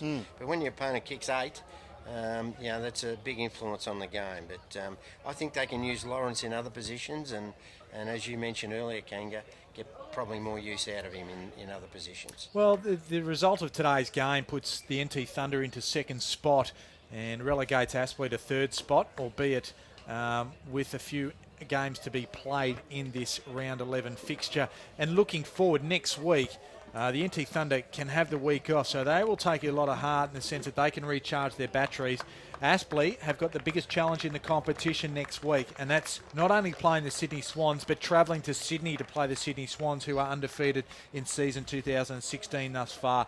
It is, and I spoke to John Blair a couple of weeks ago, and he said at that time, the next month was going to be very testing. They've come off second best against Southport now. They've come off second best against the NT Thunder. And now they face Sydney next week, followed after a bye by Sydney University down there. So, look, they're in a real critical phase of their season. They are a good side, Aspley. Let's not take anything away from them. The NT Thunder, of course, they have just what they've said to me in the first chance we've had to look at them in the flesh in Queensland. They've stamped themselves up that they're going to be right around the mark as well. Oh, absolutely. No doubt. Well, gentlemen, thank you for joining us. We might sign off from this point of view. 45 points was the margin to the NT Thunder. It was set up by 8 goals from Darren Ewing, but there were many winners across the ground. Congratulations to the Thunder on their performance.